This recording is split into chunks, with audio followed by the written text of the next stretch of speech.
Fly this helicopter and I'll marry you. The words echoed through Horizon Aerotech's hangar as CEO Ariana Locke pointed at the janitor, triggering an avalanche of laughter. But when Daniel Reed actually stepped into that $20 million cockpit, when those rotors began to spin, when he lifted off with the precision of a ghost from another life, everything changed. This is the story of a man invisible to everyone until the moment he made them all look up. Stay until the end and comment your city below so I can see how far this story flies. The November morning hung cold and sharp over Horizon Aerotech's sprawling campus in Boulder, Colorado. Frost clung to the edges of the massive windows that lined the company's main testing hangar, a cathedral of steel and ambition where America's next generation of rotorcraft was being born. Inside, the air hummed with the particular tension that comes when brilliant minds gather around something dangerous and expensive. In this case, the Valkyrie X-7, a sleek, predatory-looking helicopter that represented 3 years of development and enough investor capital to fund a small nation. Daniel Reed pushed his cleaning cart across the polished concrete floor, the wheels squeaking softly in rhythm with his movements. At 40 years old, he'd developed the kind of invisibility that comes with certain professions. The janitor, the maintenance worker, the person people's eyes slide past without truly seeing. He wore the standard navy blue uniform with Horizon Aerotech facilities stitched across the back, his hands roughened from years of work that left them raw even in the best of times. His face carried the weather-beaten quality of someone who'd seen more sky than most people could imagine, though no one here would ever guess that. The Valkyrie X-7 sat in the center of the hangar like a sleeping dragon. Its carbon fiber body gleamed under the industrial lights, all angles and aggressive lines, painted in Horizon's signature gunmetal gray with accents of electric blue. The thing was a masterpiece of engineering. Composite rotors designed to reduce noise signature by 40%, a fly-by-wire system that could compensate for pilot error in milliseconds, and an engine package that pushed the boundaries of power-to-weight ratios. $20 million of cutting-edge aerospace technology, and they still couldn't get anyone to fly it properly. Daniel had been cleaning this hangar for 6 months now. 6 months of early mornings starting at 5 a.m., of emptying trash bins filled with crumpled CAD printouts and energy drink cans, of mopping floors where engineers paced while arguing about torque ratios and failure points. 6 months of being invisible while he watched them struggle with a machine he could have flown in his sleep. But that wasn't his life anymore. The sound of heels clicking against concrete announced Ariana Locke's arrival before she came into view. The CEO of Horizon Aerotech moved through her domain like a queen surveying her kingdom. 34 years old, Stanford MBA, daughter of the legendary aerospace engineer Marcus Locke, who'd founded the company before his death 5 years ago. She'd inherited his business and, some whispered, his arrogance. Ariana wore power like a second skin. Tailored black pantsuit, red-soled heels that probably cost more than Daniel made in a month, dark hair pulled back in a severe bun that emphasized the sharp angles of her face. 20 employees followed in her wake like a comet's tail, senior engineers, project managers, the head of their media team with a camera crew in tow. Ariana had a thing about documentation, about making sure every triumph was captured for the company's social media channels. Horizon Aerotech's Instagram had 2 million followers, all hungry for content about the future of flight. "All right, people," Ariana's voice cut through the hangar, clear and commanding. "We're 3 weeks from the DoD demonstration. 3 weeks to prove the Valkyrie X-7 can do everything we've promised, or we lose a contract worth $800 million. So somebody better explain to me why we still don't have solid test flight data." She stopped beside the helicopter, one hand resting on its fuselage like she owned it, which technically she did. The morning light streaming through the high windows caught the diamond studs in her ears, sending little stars of light dancing across the aircraft's surface. James Hendricks, the chief test pilot who looked like he hadn't slept in 3 days, stepped forward. "Ma'am, as I've explained, the fly-by-wire system is still showing inconsistencies in the collective response time. Yesterday's test run produced a 0.4-second delay between input and rotor pitch adjustment. At operational speeds, that kind of lag could be catastrophic." 0.4 seconds, Ariana repeated, her tone dripping with contempt. "The human brain processes visual information in 0.25 seconds, James. Are you telling me our $50 million engineering team can't match what evolution gave us for free?" With respect, ma'am, it's never about anything with you, is it? Ariana cut him off, turning to address the full assembly. 6 months ago, you all stood in this hangar and told me the Valkyrie would revolutionize tactical aviation. You promised me a helicopter that could outmaneuver anything in the sky. Now you're giving me excuses about response times that are shorter than a human blink. Daniel continued his work, wiping down the windows of the office that overlooked the hangar floor. From this angle, he could see everything, the nervous energy radiating from the engineering team, the camera crew positioning themselves for the best angles, Ariana's performance playing out like theater. He'd seen this type of leadership before, in officers who confused fear with respect, who thought volume equaled authority. Maybe, someone from the engineering team ventured carefully, we should consider a redesign of the hydraulic system integration. A redesign, Ariana laughed, but there was no humor in it. 3 weeks before our demonstration, you want to redesign core systems. Brilliant. This is why I brought in Hendricks from Sikorsky. James, you've flown Blackhawks in combat zones. You've logged what, 8,000 hours? 8,200, ma'am. 8,200 hours, and you can't handle a 0.4-second delay? Ariana's voice rose. Maybe the problem isn't the helicopter. Maybe the problem is that we've become so cautious, so afraid of risk, that we've forgotten what pioneering actually means. The hangar had gone quiet, except for the distant hum of ventilation systems and the soft squeak of Daniel's cleaning cart as he moved to polish the helicopter's cockpit glass. He'd learned this approach years ago. Stay quiet, stay useful, don't draw attention. After everything that had happened, after losing Sarah, after the injury that ended his career, he'd accepted this simple truth. Some men are meant to fly, and some men are meant to watch others fly. But God, he missed the sky. You know what? Ariana's voice suddenly shifted, taking on a theatrical quality that made Daniel's instincts prickle. He recognized that tone. It preceded bad decisions. Since we're all standing around discussing what we can't do, let's talk about what we can do. Let's make this interesting. She pivoted, her eyes scanning the assembled group before landing on Daniel. He felt her gaze like a spotlight, exposing him in a way that made his shoulders tense. You there, Ariana called out. Janitor, what's your name? Daniel straightened slowly, setting down his cleaning cloth. Every face in the hangar turned toward him. Behind Ariana, he could see the camera crew adjusting their angles, catching this moment. Daniel, ma'am. Daniel Reed. Daniel Reed, she repeated, walking toward him with the kind of predatory grace that came from knowing you held all the power in a room. How long have you worked here, Daniel? 6 months, ma'am. 6 months of cleaning up after geniuses who can't solve basic engineering problems. She smiled, but it didn't reach her eyes. Tell me, Daniel, do you have any opinions on aviation? He could feel the trap closing. No, ma'am. Just here to keep things clean. Modest, I like that. Ariana turned back to her audience, spreading her arms wide. See, this is what I'm talking about. This man knows his role. He comes in, does his job, doesn't make excuses about 0.4-second delays. She spun back to Daniel, and something glinted in her expression, mischief mixed with cruelty. Daniel, how would you like to be famous? I'm fine where I am, ma'am.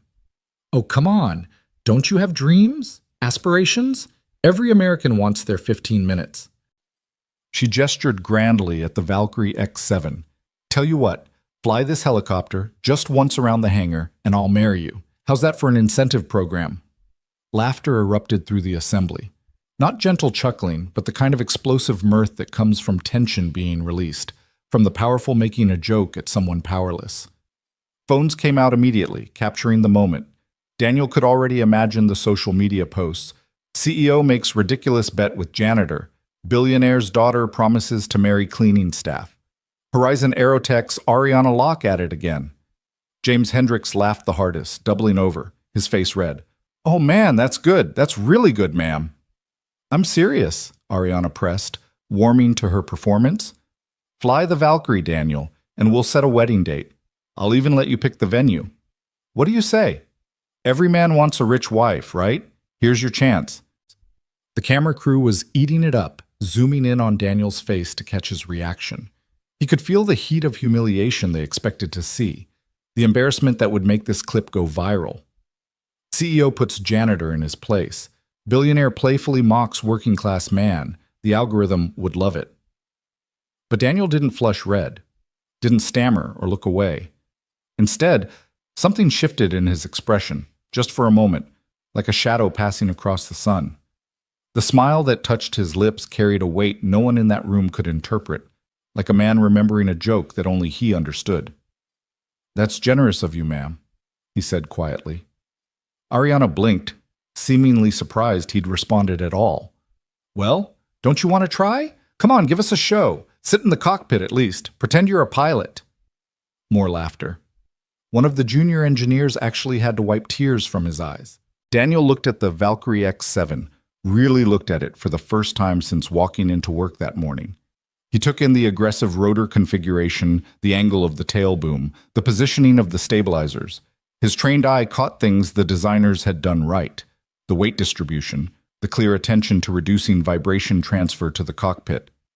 He also noticed things that would need adjustment in real-world conditions, minor flaws that wouldn't appear until someone pushed the machine past its comfortable limits. "It's a beautiful aircraft," he said, and something in his tone made a few people stop laughing. "It is," Ariana agreed, clearly enjoying herself. $20 million of beautiful. So what do you say, Daniel? Want to be a pilot for a day? The moment stretched out, hanging in the air like the morning frost that still clung to the windows. Daniel could feel the familiar pull, the old hunger that never quite died no matter how many years passed. Up there, in the sky, he'd been someone. Down here, he was invisible. But invisibility had its own kind of power, the power of being underestimated. "Maybe another time, ma'am," he said finally, picking up his cleaning cloth. "Helicopter looks like it needs someone who knows what they're doing." This triggered another round of laughter, people thinking he'd made a self-deprecating joke. Ariana smiled, satisfied with her entertainment, and turned back to her team. "All right, show's over. Hendricks, I want another test flight scheduled for tomorrow morning. Engineering team, fix whatever needs fixing. And someone please find me a pilot with the guts to actually fly my helicopter instead of complaining about response times." She started walking toward the exit, her entourage falling in behind her. "We're burning daylight and money, people. 3 weeks. Make it happen." As the crowd dispersed, returning to their stations and their problems, Daniel continued his work. He moved around the Valkyrie with practiced efficiency, wiping away fingerprints and dust, treating the machine with a care that seemed excessive for a janitor, but which no one noticed because no one was watching him anymore, except for one person. Marcus Webb, a senior engineer in his 60s with gray hair and kind eyes, had been with Horizon since its founding. He'd stayed back while others left, ostensibly checking readings on a nearby monitor, but really observing Daniel. There was something about the way the janitor moved around the aircraft, the way his hands traced certain lines, that reminded Marcus of something he couldn't quite place. "That was rough," Marcus said quietly as he approached. "Ariana, she doesn't always think before she speaks." Daniel glanced up, surprised someone was talking to him like a person rather than a prop. "It's fine. Not the worst thing anyone said to me. Still, you handled it with grace." Marcus extended his hand. "Marcus Webb. Yes? I've seen you around, but don't think we've officially met." Daniel Reed. They shook hands, and Marcus noticed the grip, firm, confident, the handshake of someone used to trust and responsibility. "You know anything about helicopters, Daniel? The way you were looking at the Valkyrie just now?" Daniel smiled, but it was sad. "Just appreciate the engineering. It's good work." "It is. Though we're having trouble getting anyone to really push it to its limits. Pilots these days, they're cautious. Too much simulation training, not enough instinct." Marcus studied Daniel's face. "You ever fly?" The question hung between them, heavy with possibility. Daniel could have lied, could have maintained his invisibility. Instead, he met Marcus's eyes and said simply, "Once upon a time." Before Marcus could press further, one of the junior engineers called for him. With an apologetic nod, the old man walked away, leaving Daniel alone with the Valkyrie. Daniel finished his cleaning, packed up his cart, and prepared to move to the next section of the facility. But before he left, he allowed himself one moment, just one, to stand beside the helicopter and rest his hand on its fuselage. Through his palm, he could almost feel it humming, could imagine the vibration of the rotors, the pitch of the engine, the incredible lightness that came when wheels left the ground and the world fell away below. "Soon," he whispered, so quietly that even the ghosts of his past could barely hear it. Outside the hangar, the sun had fully risen over Boulder, painting the Rocky Mountains in shades of gold and amber. Somewhere in the city, Daniel's daughter Maya was starting her school day, probably daydreaming through math class the way she always did. Tonight, he'd pick her up, make her dinner, help with homework, and tell her stories about mommy before bed. It was a good life, a simple life.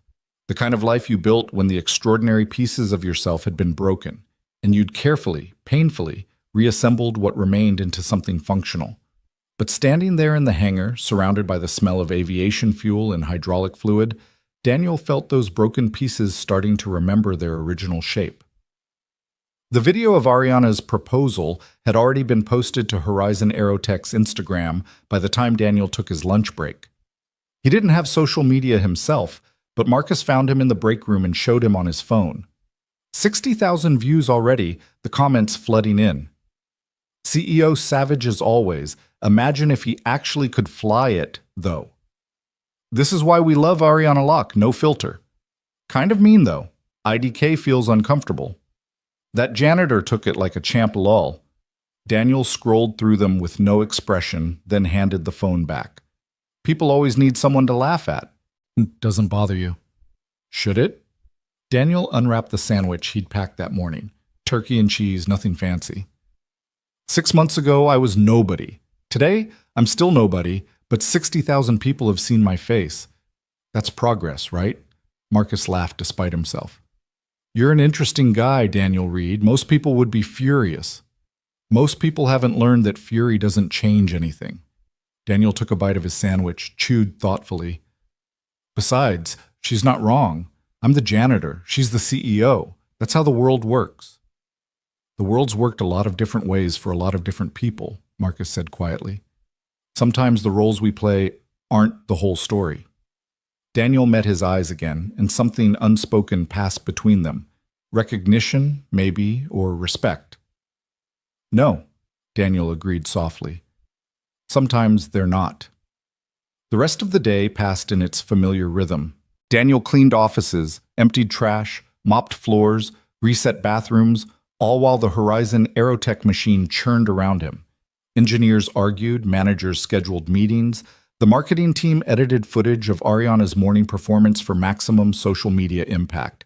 By the time Daniel's shift ended at 3 p.m., the video had crossed 500,000 views and spawned a dozen reaction videos from aviation YouTubers and workplace culture commentators. He changed out of his uniform in the facility's locker room, pulling on jeans and a worn leather jacket that had seen better days. In the cracked mirror above the sink, he studied his reflection, lines around the eyes from years of squinting into horizons, a small scar above his left eyebrow from an incident he tried not to remember, gray threading through the dark hair at his temples. 40 years old. When had that happened? The drive to Maya's school took 20 minutes through Boulder's afternoon traffic. Daniel had bought his truck used 5 years ago, after selling almost everything else when Sarah died. It ran fine, got him where he needed to go, which was all that mattered. He pulled up to Mountain View Elementary just as the final bell rang, watching the flood of children pour out like a breaking dam of energy and noise. Maya emerged near the middle of the pack, 7 years old with her mother's dark curls and Daniel's gray eyes. She wore a purple backpack almost as big as she was, and carried a folder clutched against her chest like treasure. When she spotted the truck, her whole face lit up in a smile that made every hour of cleaning toilets worth it. "Daddy!"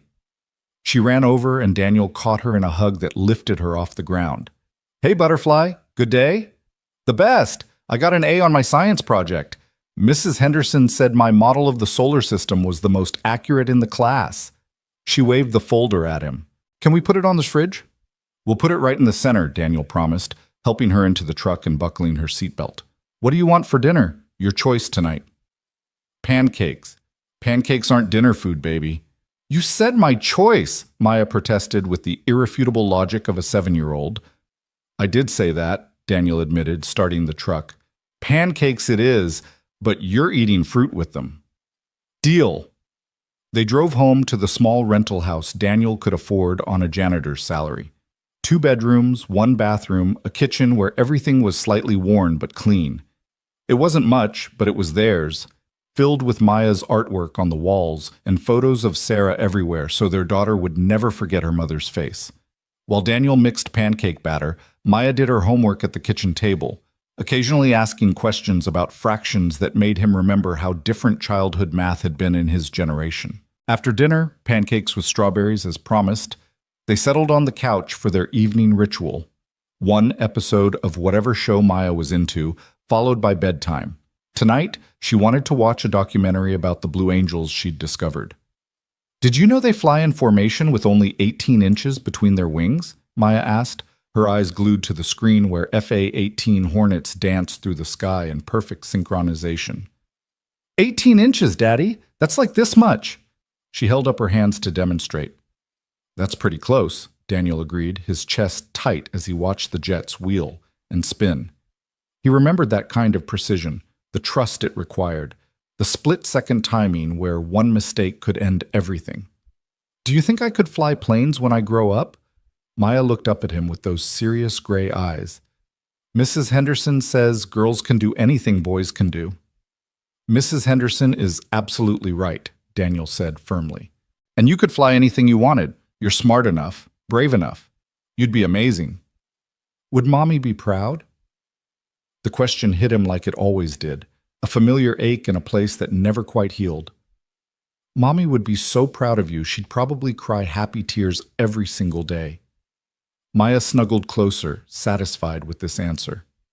On the screen, the Blue Angels pulled through a loop so tight it seemed to defy physics, and Daniel felt the old hunger again, that pull toward the sky that never quite left, no matter how many years you stayed grounded. After putting Maya to bed, reading her 2 chapters of the fantasy book they were working through together, and singing the lullaby Sarah used to sing, Daniel returned to the living room. The house was quiet except for the hum of the refrigerator and the distant sound of traffic.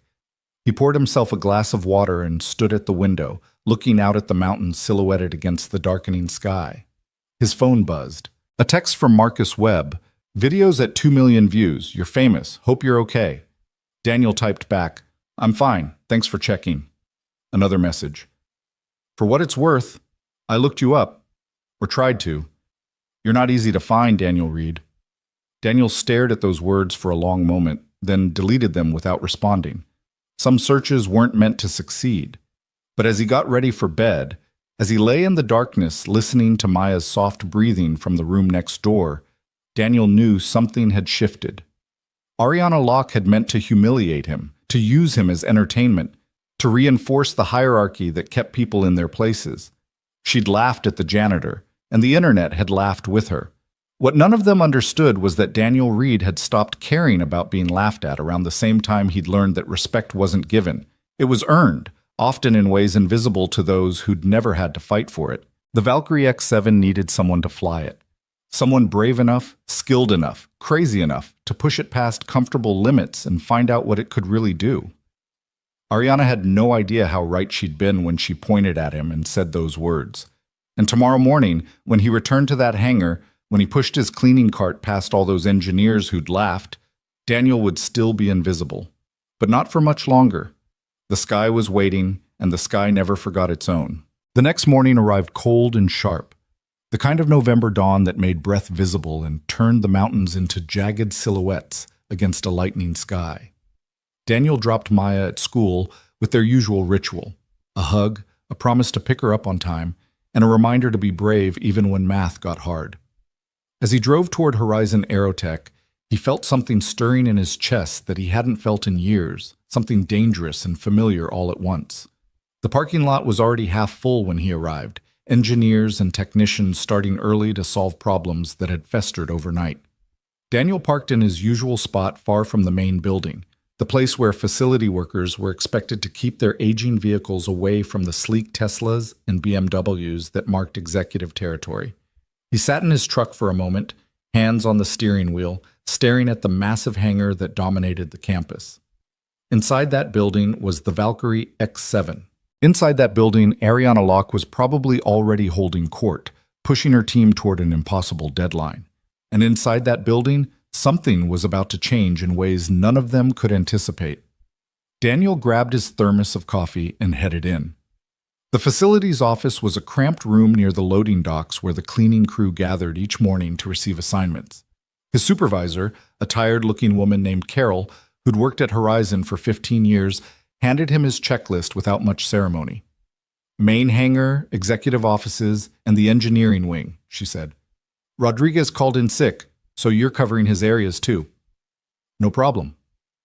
Daniel? Carol looked at him with something like sympathy. I saw that video yesterday. The one with Ms. Locke. If you want to file a complaint with HR, it's fine, Carol, really. It's not fine. She humiliated you in front of the whole company, in front of millions of people online.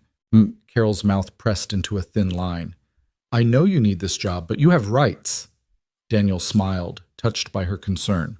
I appreciate that, but trust me, I've dealt with worse than someone making a joke at my expense.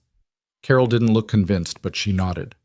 All right, but if you change your mind, my door's open. Well, metaphorically, I don't actually have a door.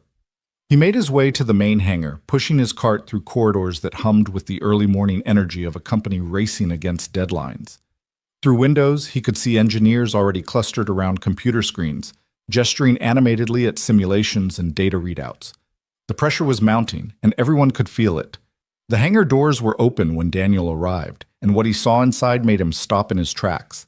The Valkyrie X-7 sat in its usual position, but now it was surrounded by what looked like a war council. 20 or 30 people formed a loose circle around the helicopter, their voices creating a buzz of anxiety and frustration that echoed off the high ceiling.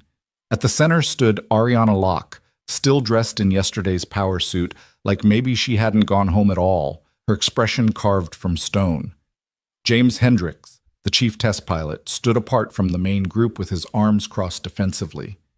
Even from this distance, Daniel could see the exhaustion etched into every line of the man's face. So, let me understand this correctly, Ariana's voice cut through the chatter, silencing everyone. You're refusing to fly. I'm not refusing anything, ma'am, Hendricks said, his tone careful but firm. I'm telling you that until engineering resolves the control lag issue, test flights pose an unacceptable risk. Unacceptable to whom? You? The FAA? God? Ariana took a step closer to him. James, we hired you specifically because of your combat experience, because you've flown in conditions where people were actively trying to kill you, and now you're telling me a 0.4-second delay scares you more than surface-to-air missiles? With respect, ma'am, those are completely different scenarios. In combat, I knew my aircraft's limitations. I trusted my machine. Right now, I don't trust the Valkyrie's systems, and flying something you don't trust is how pilots die. A murmur ran through the assembled crowd. Daniel positioned his cart near the edge of the group, ostensibly to clean but really to listen. He recognized the dynamic playing out, a CEO who thought will could overcome physics, and a pilot who knew better but lacked the authority to make it stick. So what do you suggest? Ariana's voice dripped with sarcasm. We tell the Department of Defense that we need more time, that our revolutionary helicopter isn't quite ready because our star pilot has cold feet? I suggest we delay the demonstration by 60 days and fix the actual problems instead of pretending they don't exist. Hendricks straightened his shoulders, and Daniel saw the military bearing underneath the civilian clothes. Ma'am, I've been flying rotorcraft for 22 years. I know the difference between acceptable risk and suicide. Right now, pushing the Valkyrie past 60% power with these system lags is the latter. 60%, Ariana repeated, her voice dangerously quiet. So you're saying our $20 million prototype can only operate at 60% capacity. Until the engineers have been fixing things for 6 months, James. At some point, we have to accept that perfection is the enemy of progress and actually demonstrate what this machine can do. Marcus Webb, standing near the helicopter with a tablet in his hands, cleared his throat. Ms. Locke, if I may. James has a point. The hydraulic integration issue isn't trivial. At high speeds or during aggressive maneuvers, the delay could cause the aircraft to... To what, Marcus? Crash? Explode? or just embarrass us in front of military procurement officers who are looking for any excuse to fund our competitors instead? Ariana spun to face her senior engineer. You've been with this company since my father founded it. Tell me honestly, is the Valkyrie safe to fly, yes or no?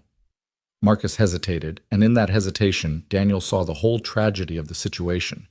The old engineer knew the truth, but also knew that truth wasn't what Ariana wanted to hear. It's safe at limited operational parameters, Marcus said finally, but pushing it to full demonstration specifications without addressing the control systems. I didn't ask for a technical lecture. I asked for yes or no. Then no, ma'am, not at full specs. The hangar went absolutely silent. Even the distant hum of ventilation systems seemed to quiet, as if the building itself was holding its breath. Ariana's face remained perfectly composed, but Daniel saw her hands clench at her sides. Fine, she said, her voice cold enough to frost the windows. If our chief test pilot won't fly the aircraft, and our senior engineer says it's not ready, then clearly we have a personnel problem, not a technology problem. James, you're dismissed. Hendrix's eyes widened. Ma'am? You heard me. Clean out your locker. HR will handle your severance. You're firing me for prioritizing safety? I'm firing you for failing to do the job I hired you to do. Anyone else want to tell me why we can't accomplish our mission? Ariana's gaze swept the assembled group, challenging them. No? Good. Someone find me a pilot who actually wants to fly instead of making excuses. We have 17 days until the DoD demonstration, and I will not lose this contract because everyone in this building forgot how to take risks. She started to walk away, her heels clicking sharply against the concrete, when a voice from the back of the crowd spoke up. Maybe you're looking in the wrong places. Every head turned. Daniel stood beside his cleaning cart, one hand resting on a bottle of glass cleaner, his expression calm. He hadn't meant to speak. The words had simply emerged, pulled out by the injustice of watching a good pilot get fired for being right. Ariana stopped mid-stride. Slowly, deliberately, she turned around. Excuse me? You said you're looking for a pilot, Daniel continued, his heart hammering but his voice steady. I'm just suggesting maybe you're looking in the wrong places. A ripple of recognition went through the crowd as people realized who had spoken. The janitor, the guy from yesterday's video. Several people actually laughed, assuming this was going to be entertainment. Oh, this is rich, someone muttered. Ariana walked back toward Daniel, her expression unreadable. Daniel Reed, wasn't it? The janitor I offered to marry yesterday if he could fly my helicopter? That's right, ma'am. And you're volunteering your expert opinion on where I should find pilots? She smiled, but there was something sharp underneath it. Tell me, Daniel, what do you know about aviation that I don't? This was the moment. The edge of the cliff where he could step back into safety and invisibility, or step forward into whatever came next. Daniel thought of Maya, of the life he'd carefully built from the ruins of his old one. He thought of Sarah, who'd always told him that hiding from who you were didn't honor the sacrifices that had brought you there. I know that good pilots trust their instincts, Daniel said quietly, and Mr. Hendrix's instincts are telling him something's wrong. Firing him doesn't fix the helicopter. It just means you'll have to find someone else to ignore the same problems. The laughter died. Ariana's smile faded completely. You're lecturing me about aviation? You? No, ma'am. Just pointing out what's obvious. What's obvious, Ariana repeated, her voice rising, is that everyone in this building thinks they know better than me how to run my company. My father built Horizon from nothing, and when he died, people said I'd destroy it within a year. Instead, I've doubled our revenue and landed contracts with 3 branches of the military. So forgive me if I don't take business advice from someone whose job is to empty trash cans. The words were designed to sting, to put him back in his place. But Daniel had been called worse by people who'd earned the right to judge him. Ariana Locke, for all her intelligence and drive, hadn't earned anything except the fortune her father left her. You're right, Daniel said. I empty trash cans. But I also watch, and I listen, and I see things that people higher up the chain miss because they're too busy performing for each other. Like what? Like the fact that everyone in this hangar is terrified to tell you the truth because the last person who did just got fired. Daniel gestured at the crowd. You want someone to fly the Valkyrie? Fine. But make sure they're flying it because it's safe, not because they're more afraid of disappointing you than dying. The hangar was so quiet now that Daniel could hear his own heartbeat. He'd crossed a line. He knew that. Come tomorrow, Carol would probably be handing him a pink slip along with his final paycheck. But watching Hendricks get fired for doing his job right had awakened something in Daniel that he'd thought was dead, the part of him that couldn't stand by while bad leadership destroyed good people. Ariana stared at him for a long moment, her expression cycling through anger, disbelief, and something that might have been respect before settling back on anger. "You know what?" she said finally. "You want to criticize how I find pilots? You want to stand there and tell me I'm doing everything wrong? Fine. Let's revisit yesterday's offer. Fly the Valkyrie, Daniel, right now. Prove that you know what you're talking about." The crowd stirred, confusion mixing with anticipation. Someone started recording on their phone. "Ma'am."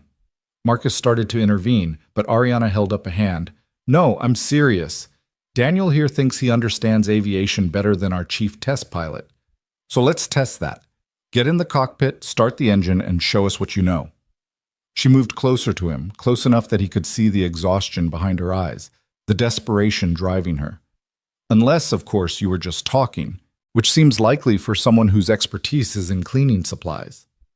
Daniel looked at the Valkyrie X7. In the morning light streaming through the hangar's high windows, it looked like something from a dream, sleek, powerful, dangerous. His hands remembered the feel of a cyclic stick, the delicate pressure needed on rudder pedals, the constant adjustments that kept a helicopter in the sky. It had been 5 years since his last flight, 5 years since the injury that ended his career. But some things lived in muscle memory, in the parts of yourself that couldn't forget, even when forgetting would be easier. "If I do this," Daniel said slowly, "and I fly it successfully, you'll reconsider firing Mr. Hendricks and actually listen to what your engineers are telling you about the safety issues." Ariana's eyebrows rose. "If you fly it successfully, I'll do more than that.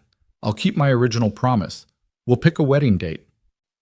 The crowd erupted in shocked laughter and excited chatter. This was better than yesterday's video. This was content gold. The janitor actually accepting the CEO's challenge. It would go mega viral within hours. "I'm not interested in marrying you, ma'am," Daniel said calmly. "I just want you to treat your people with respect and prioritize safety over ego." How noble! So is that a yes or a no? Daniel set down his glass cleaner. He looked at Marcus, who was watching him with intense curiosity, then at Hendricks, who looked horrified at the idea of an untrained janitor attempting to fly a prototype aircraft. Finally, he looked back at Ariana. "It's a yes," he said. "But I want everyone to be clear. I'm not doing this as a stunt. If I get in that cockpit, I'm treating it like a real test flight, which means I follow proper procedures and I don't take unnecessary risks." "Whatever you need," Ariana said, waving her hand dismissively. "Though I assume you'll need someone to explain how the controls work. Maybe Marcus can give you a quick tutorial on which pedal makes it go up." More laughter. Daniel ignored it and walked toward the Valkyrie, his stride changing as he moved. The shuffle of a janitor fell away, replaced by something more purposeful, more controlled. He circled the aircraft slowly, and this time people noticed the way he moved, not like someone seeing it for the first time, but like someone conducting a pre-flight inspection. He checked the main rotor for play, examined the tail rotor assembly, looked at the landing gear struts for hydraulic leaks. His hands moved with practiced efficiency, touching points that needed checking, his eyes scanning for anything that might indicate a problem. Marcus moved to stand beside him. "Daniel," the old engineer said quietly, "you don't have to do this. She's being cruel." "I know what she's being," Daniel replied, continuing his inspection. "But the question stands, can this aircraft fly safely, or can't it? At conservative parameters with an experienced pilot, yes, but you're not—" Marcus stopped, really looking at Daniel for the first time, at the way he was checking the swash plate bearings, the way his eyes tracked the control linkages. "Wait, you actually know what you're doing." "I told you," Daniel said. "Once upon a time." "Once upon a time what? Daniel, who are you?" Before Daniel could answer, Ariana called out impatiently. "Are we doing this or not? Some of us have actual work to do today." Daniel finished his walk around and approached the cockpit. The door was open, and he climbed in with the easy familiarity of someone who had done it thousands of times before. The seat needed adjustment. Whoever had flown last was taller, so he shifted it forward and down. His feet found the pedals naturally, his right hand settling on the cyclic like greeting an old friend. The collective was where it should be on his left, the throttle integrated into the grip exactly where his muscle memory expected it. The instrument panel was more modern than anything he'd flown before, all glass displays instead of analog gauges, but the fundamental layout was familiar. Attitude indicator, airspeed, altitude, heading, vertical speed, all the instruments that told a pilot where they were and where they were going. "Someone want to tell him how to start it?" Ariana asked, her tone mocking. "Or should we let him figure it out through trial and error?" Daniel's hands moved across the overhead panel, flipping switches in the precise sequence burned into his memory from thousands of hours of flight time. Battery master on. Fuel pumps engaged. He checked the fire detection system, the hydraulic pressure gauges, the transmission oil temperature. The crowd had gone quiet again, watching him work. Even the people recording on their phones seemed confused by what they were seeing. "He's doing the startup sequence," someone whispered. "How does he know the startup sequence?" Daniel reached for the engine start button, then paused. He looked out the cockpit at Ariana, who stood with her arms crossed, still expecting this to be a joke that ended with him embarrassed and her vindicated. "Last chance to reconsider," he called out. "Once I start this engine, I'm committed to the flight."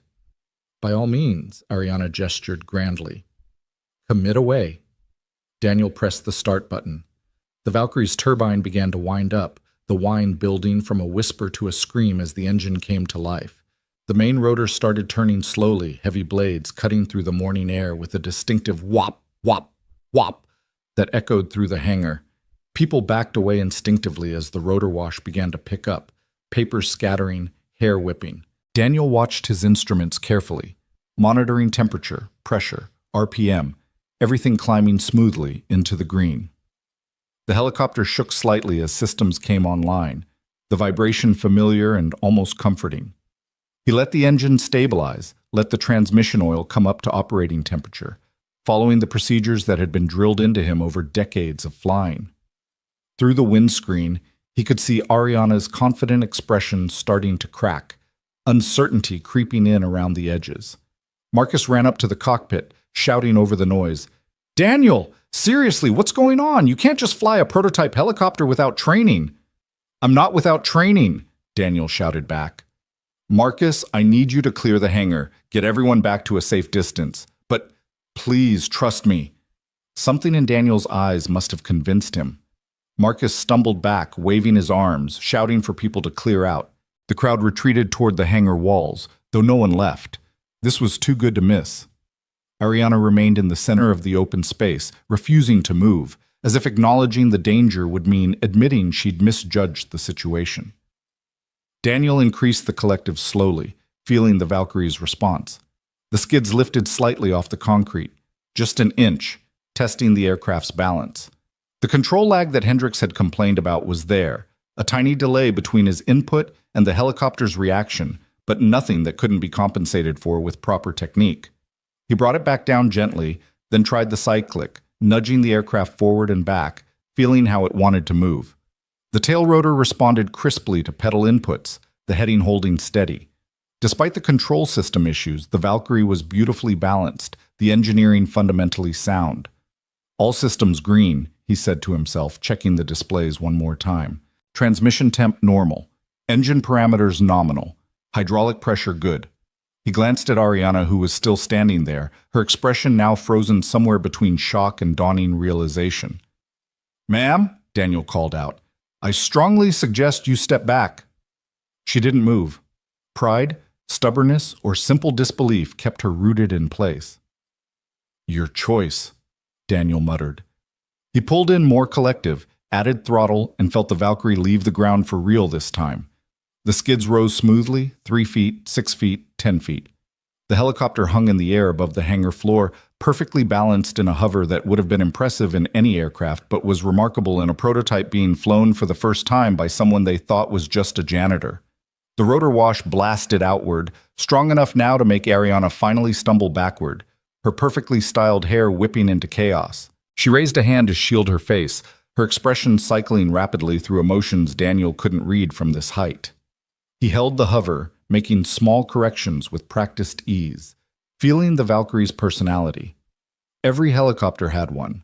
The way it wanted to turn, how it responded to wind, the small quirks that made it unique. The X-7 wanted to nose left slightly, compensation needed in the collective for a tendency to climb, but nothing that suggested fundamental instability. Through the windscreen, Daniel could see the entire crowd pressed against the hangar walls, phones raised, faces shocked. He could see Marcus with his hands over his mouth. He could see Hendricks staring with the expression of a man watching the laws of physics rewrite themselves. And he could see Ariana standing alone in the center of the hangar floor, looking up at him with eyes that had finally understood this was no joke. Daniel adjusted his grip on the cyclic and began to move. He started with basics: forward flight at low speed, a slow circuit around the interior of the hangar. The Valkyrie responded beautifully, despite the control lag, tracking smoothly. He transitioned into a hover turn, rotating the aircraft through 360 degrees with precision that required thousands of hours to make look easy. The hangar was large enough for him to demonstrate basic maneuvers without pushing into dangerous territory. He did a backward hover, which was one of the hardest skills to master because you couldn't see where you were going. He did pedal turns in both directions. He brought the aircraft sideways across the length of the hangar, maintaining perfect altitude control. Each maneuver was executed with the kind of precision that separates military pilots from civilians, that distinguishes people who fly for fun from people who've flown in places where mistakes had permanent consequences. Daniel wasn't showing off. He was simply demonstrating competence, proving a point that needed proving. After 5 minutes that felt simultaneously like seconds and hours, he brought the Valkyrie back to center and began his descent. The touchdown was feather soft, the skids kissing concrete with barely a whisper.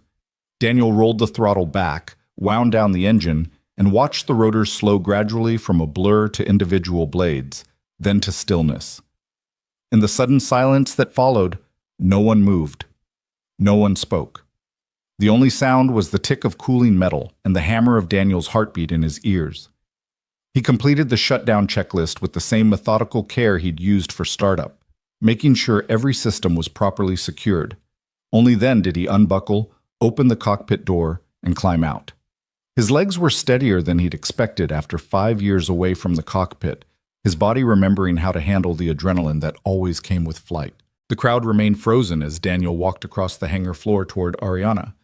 She stood exactly where the rotor wash had pushed her, her clothes disheveled, her hair wild, her carefully constructed armor of authority completely shattered. He stopped a few feet from her, maintaining respectful distance. "The control lag Hendricks mentioned is real," Daniel said quietly, his voice carrying in the silence. "It's manageable with proper compensation, but at high speeds or during aggressive maneuvers, it could definitely cause problems. Your engineers are right to be concerned. The hydraulic integration needs work before you push this aircraft to its limits." Ariana opened her mouth, closed it, opened it again. "Who the hell are you?" she finally whispered. Daniel reached into his jacket pocket and pulled out his wallet. From it, he extracted a laminated military ID card that he'd carried for 20 years and couldn't quite bring himself to throw away even after retirement. He handed it to her. Ariana looked down at the card. Her eyes went wide as she read. "Lieutenant Colonel Daniel Reed, United States Air Force, Tactical Flight Instructor." "I flew Blackhawks for 12 years, Daniel said. "Combat deployments to Iraq and Afghanistan. After that, I taught advanced rotary wing tactics at Fort Rucker for 8 years. I have just over 9,000 hours of flight time in military helicopters, plus another 1,500 in civilian aircraft. I'm rated on 14 different platforms and hold instructor certifications for 6 of them." The words fell into the silence like stones into still water, sending ripples of shock through everyone who heard them. Ariana stared at the ID card as if it might be fake, as if reality might rearrange itself back into something that made sense. "But you're—" she started. "A janitor," Daniel finished. "Yes, ma'am. Because 5 years ago, I took a piece of shrapnel in my back during a rescue operation outside Kabul. It damaged nerves that left me with chronic pain and occasional loss of sensation in my left leg. The Air Force gave me a medical retirement with full honors, but flying wasn't an option anymore. And 6 months after that, my wife Sarah died of cancer, leaving me with a 7-year-old daughter to raise alone. He took the ID card back from Ariana's numb fingers and returned it to his wallet.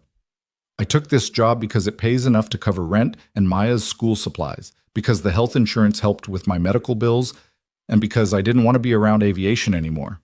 Seeing these aircraft every day, being close to flying but not able to do it myself, it hurt.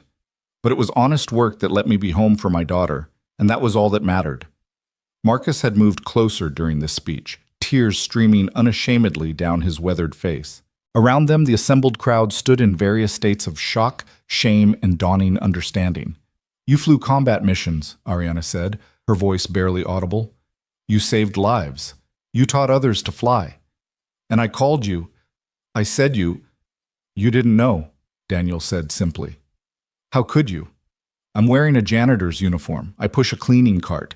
You saw what was visible and made assumptions based on that, which is what humans do."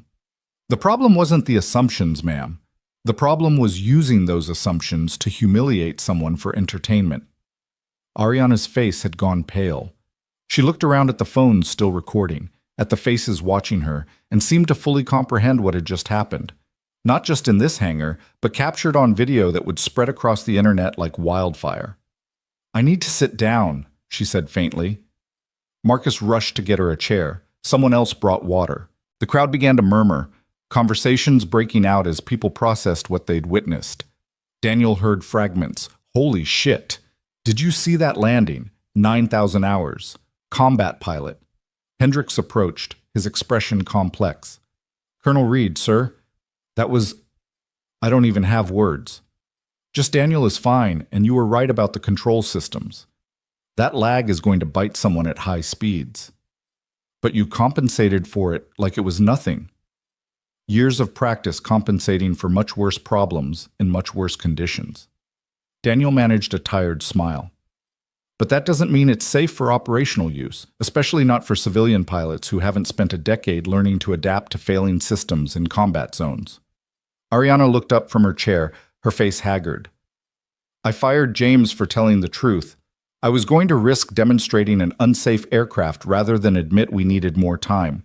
I humiliated you in front of millions of people. And you," she shook her head, "you just proved you're better than all of us." "I didn't prove anything except that I can still fly a helicopter," Daniel said. "What you do with that information is up to you, ma'am. But if you're asking my professional opinion, delay the DoD demonstration by 60 days, fix the hydraulic integration issue properly, then demonstrate an aircraft you can be genuinely proud of instead of one you're just hoping doesn't crash in front of procurement officers." The hangar doors opened and Carol rushed in, clearly having been called by someone. She took one look at Daniel standing beside the Valkyrie, at Ariana slumped in a chair, at the crowd of shocked engineers, and stopped in her tracks. "What the hell happened here?" "Daniel flew the prototype," Marcus said, wonder still in his voice. "He just flew it, like it was the easiest thing in the world." Carol turned to Daniel, her expression cycling from confusion to understanding. "You can fly helicopters." "Yes, ma'am? And you've been cleaning toilets for 6 months." "They needed cleaning." Carol started to laugh, the kind of slightly hysterical laughter that comes when reality becomes too absurd to process normally. "You're telling me we had a military pilot working in facilities and nobody knew?" "I didn't advertise it," Daniel said with a shrug. "Wasn't relevant to the job I was hired to do." "Relevant?" Ariana's voice cracked as she stood up from the chair.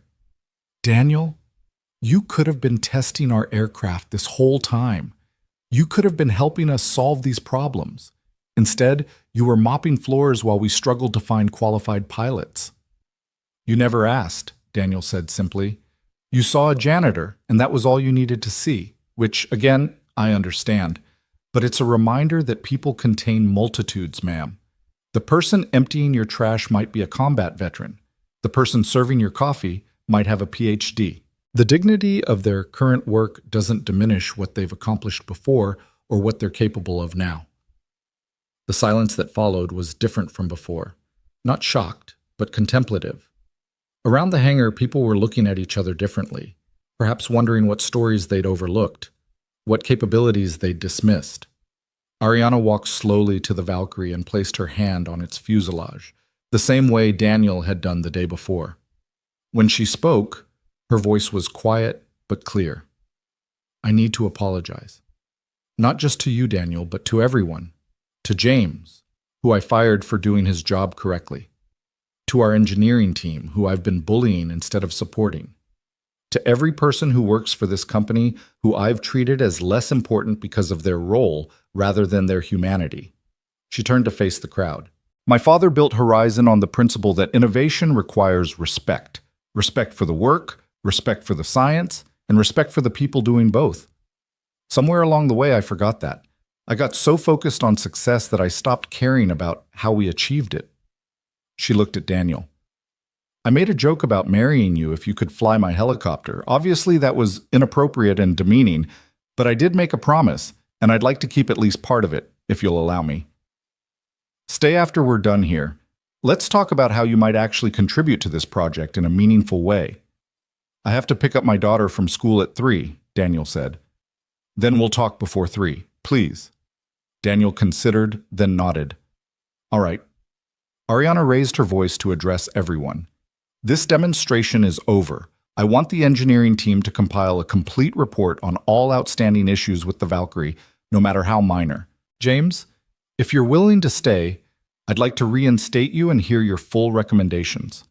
Everyone else, take the morning to process what just happened, and let's regroup this afternoon with honest conversations about what we need to do differently. People began to disperse slowly, still talking among themselves, still processing. The phones had stopped recording, but Daniel knew the footage was already spreading. The janitor, who turned out to be a military pilot, the CEO humbled, the helicopter rising into the air against all expectations. It would be a different kind of viral moment than yesterday's video. As the crowd thinned, Marcus approached Daniel with an expression of profound respect. Colonel Reed, just Daniel, please. I'm not active duty anymore. Daniel, then. I looked you up last night after our conversation, but I couldn't find much. You're not easy to search for. I tried to keep a low profile after Sarah died. Didn't want the attention or the sympathy. Your wife, I'm so sorry. Thank you. Daniel glanced at his watch. I should get back to work. Carol's going to wonder where I disappeared to. You're still planning to clean? Marcus looked astonished. After everything that just happened? My shift doesn't end until 3, and I'm still getting paid to do a job. Why wouldn't I clean? Marcus shook his head slowly. You're a remarkable person, Daniel Reed. Truly remarkable. Daniel just smiled and retrieved his cleaning cart from where he'd left it. As he pushed it toward the exit, Ariana called after him. Daniel, 2 o'clock, my office. Don't make me regret asking nicely. Yes, ma'am, 2 o'clock. He spent the rest of the morning completing his assigned tasks, executive offices, engineering wing, bathrooms, and break rooms. People stared at him differently now, nodding with respect when he passed, some even saying hello or thank you. It was disconcerting, this sudden visibility, like someone had flipped a switch and he'd gone from ghost to person overnight. At noon, he sat in his truck eating the sandwich he'd packed that morning, checking his phone to find 73 text messages from numbers he didn't recognize and 6 voicemails. The video had gone even more viral than yesterday's, but this time the narrative was different. This time, people weren't laughing at the janitor. They were celebrating him and questioning why someone with his qualifications had been invisible in the first place. One text stood out from a number with a Fort Rucker area code. Saw the video. Always knew you'd end up back in the sky somehow, Colonel. Proud of you. Chief Warrant Officer Martinez. Daniel smiled, remembering Martinez, one of his best students who'd gone on to become an instructor himself. He typed back, just proved an old dog can still hunt. Give my regards to everyone at Mother Rucker. At 1:55 p.m., Daniel knocked on Ariana Locke's office door. Through the frosted glass, he could see her silhouette pacing. Come in, she called. The office was everything Daniel expected. Floor-to-ceiling windows overlooking the mountains, modern furniture in shades of gray and chrome, walls covered with photos of Horizon aircraft, and awards from industry organizations. Ariana stood by the window, her back to him, her reflection ghost-like in the glass. Close the door, she said without turning. Daniel did, then waited. He'd learned in the military that sometimes the best thing to say was nothing. "I've been CEO for 5 years," Ariana said finally. 5 years of people telling me I'm too young, too inexperienced, too female to run an aerospace company. Every decision gets scrutinized. Every mistake gets magnified. So I built armor, made myself harder, more aggressive, more willing to humiliate others before they could humiliate me. She turned to face him. "But what I did to you wasn't armor. It was cruelty, and there's no excuse for cruelty." "Apology accepted," Daniel said simply. "Just like that?" "You made a mistake. You owned it publicly. You're taking steps to fix it. What else is there?" Ariana laughed, but it was shaky. "Most people would want me to grovel more." "I'm not most people." "No," she agreed. "You're really not." She gestured to a chair. "Please, sit. Let's talk about your future at Horizon. If you want one here." Daniel sat, and they began to negotiate the next chapter of both their lives. Daniel studied Ariana across the expanse of her chrome and glass desk, watching her pull herself together with visible effort. The woman who'd strutted through the hangar that morning with absolute confidence now sat with slumped shoulders, her carefully constructed armor cracked wide open. She pulled out a leather portfolio and opened it to a blank page, pen poised like she was about to negotiate a contract. "Before we start," Daniel said quietly, "I need to be clear about something. I'm not looking to be rescued or elevated. I have a daughter who needs stability, and the job I have now provides that. Whatever we discuss here needs to work around Maya first." Ariana set down her pen. "How old is she?" 7. Second grade at Mountain View Elementary. She's smart, funny, and the only thing in this world that matters more to me than flying." "What happened to her mother? You said cancer?" The question landed gently, but it still hurt the way it always hurt. "Pancreatic. Diagnosed stage 4 6 months after they found it. Sarah lasted 8 months after that, and she fought every single day." Daniel's voice remained steady through years of practice. "Maya was 2 when Sarah died. She has pictures and videos, stories I tell her every night, but she doesn't really remember her mother. That's the part that keeps me awake sometimes, knowing that the most important person in her life is becoming a beautiful story instead of a living memory." Ariana's eyes glistened. "I'm sorry, that's inadequate, but I don't know what else to say." "There isn't anything else to say. Loss is loss, and you carry it, or it carries you." Daniel shifted in his chair. "After Sarah died, I had disability payments from the Air Force, her life insurance, and a 7-figure offer from Lockheed to consult on their next-generation attack helicopter. I could have taken that job, put Maya in the best schools, hired nannies and therapists, and all the support money can buy. But you didn't." "No. Because Maya didn't need the best schools or expensive therapists. She needed her father. She needed someone to make her breakfast and pick her up from school and tuck her in at night. She needed consistency and presence, not resources." He met Ariana's gaze directly. "So I took the janitor job because the hours are 6 to 3, which means I'm home when she needs me. That's not a sacrifice, Miss Locke. That's a privilege. And before we talk about any changes, I need to know that privilege stays intact." Ariana nodded slowly, making a note. "Understood. So if I were to offer you a position as chief test pilot, I'd decline." She looked up sharply. "What?" "Daniel, you just demonstrated skills that most pilots spend their entire careers trying to develop. We need someone exactly like you to work 12-hour days testing an aircraft through every possible failure mode while you race toward a deadline?" Daniel shook his head. "I've done that life, Miss Locke. I've missed birthdays and recitals and first days of school because the mission came first. I've told my family that duty required sacrifice, and I believed it because the stakes were real. People's lives depended on getting it right. But that was when I had a wife who understood and supported those choices. Now I'm the only parent Maya has, and no amount of money or prestige is worth missing her childhood." The silence that followed was heavy with Ariana's visible struggle between her needs and respecting his boundaries. Finally, she said, "What if we structure it differently?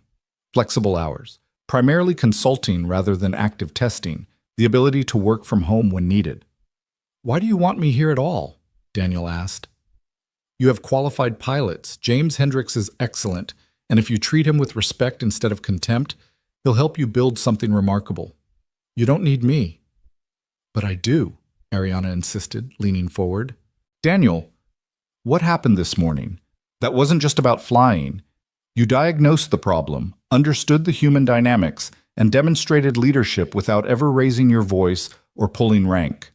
You showed everyone in that hangar, including me, what integrity looks like under pressure. I showed you how to fly a helicopter. You showed us how to be better people, Ariana corrected. And Horizon needs that right now. I need that. Because the truth is, I've built a culture of fear where the best people are afraid to tell me when I'm wrong. You weren't afraid, and maybe if you're around, other people will learn to be unafraid too. Daniel considered this, recognizing the truth in her words but also the danger. It would be easy to step back into the world he'd left behind, to reclaim the identity that had defined him for 20 years. But that world had nearly destroyed him when it ended, and rebuilding himself into someone who could be present for his daughter had required more strength than any combat mission. I'll consult, he said finally. Part-time, flexible hours, primarily focused on test program design and safety protocols. I'll help you fix the Valkyrie's problems and prepare for the DoD demonstration. But I won't be your chief test pilot, and I won't be anyone's savior. I'm just a guy who knows helicopters and thinks your company could be better than it is. Ariana smiled, genuine warmth breaking through her professional facade. I'll take it. What would you need in terms of compensation? Whatever's fair. I'm not trying to get rich. I just need enough to take care of Maya and maybe put some away for her college fund. Daniel, you're a lieutenant colonel with combat experience and instructor credentials. Fair compensation would be more than I need, he interrupted. Ms. Locke, I appreciate the gesture, but one of the things I learned after leaving the military is that enough is a real number. I don't need more than enough. Use the extra money to raise wages for the rest of your facilities staff, the people who've been keeping this place running while everyone else was busy building aircraft. Ariana stared at him like he'd started speaking a foreign language. You want me to pay other people with money that should be yours? I want you to recognize that the woman who cleans your office deserves to afford rent without working 3 jobs. I want you to understand that the guy who maintains your HVAC systems has just as much dignity as your senior engineers. If me taking this consulting role means you finally see the people you've been looking through, then yeah, spread the wealth around. She was quiet for a long moment, then wrote something in her portfolio with deliberate strokes. Okay, part-time consulting with flexible hours, competitive but not excessive compensation, and I'll conduct a comprehensive review of wages and benefits for all support staff. Anything else? James Hendricks keeps his job and gets a formal apology. Your engineering team gets the time they need to fix problems properly instead of being bullied into cutting corners. And the next time someone tells you something you don't want to hear, you thank them for their honesty instead of firing them. You're negotiating my management style now? I'm giving you the conditions under which I'm willing to work here. Take them or leave them, Ms. Locke. I've got offices to clean and a daughter to pick up in 45 minutes. Ariana laughed, a real laugh that transformed her face from severe to something approaching beautiful. My father used to say the best deals are the ones where everyone walks away slightly uncomfortable. I think he would have liked you, Daniel. I would have liked to meet him. Marcus speaks highly of his vision. Dad was brilliant, but he was also kind. He would have been horrified by what I did to you yesterday. Ariana's expression clouded. He would have been ashamed of the leader I've become. Then don't be that leader anymore, Daniel said simply. You can't change yesterday, but you control what happens next. That's true for all of us. She nodded, then stood and extended her hand across the desk. Thank you, Daniel, for the flight, for the honesty, and for giving me a chance to do better. They shook hands, and Daniel felt the firmness of her grip, the steadiness that came from making a decision and committing to it. Whatever else Ariana Locke was, she wasn't weak. She'd just been using her strength in the wrong directions. I'll draft a formal offer letter tonight and have it to you tomorrow, she said. But before you go, there's something else we need to discuss. What's that? The video. Both videos, actually. The first one has 20 million views now, and this morning's already has 15 million. You're famous, Daniel, whether you wanted to be or not. And that fame is going to bring attention, Media requests, interview offers, probably people showing up at your house. Daniel's stomach tightened. He'd been so focused on the immediate situation that he hadn't considered the broader implications. I don't want to be famous. I know, but the internet doesn't care what you want. Right now, you're the feel-good story of the year, the humble janitor who was secretly a hero. People love that narrative. They want to hear more, know more, see more. They can want all day long.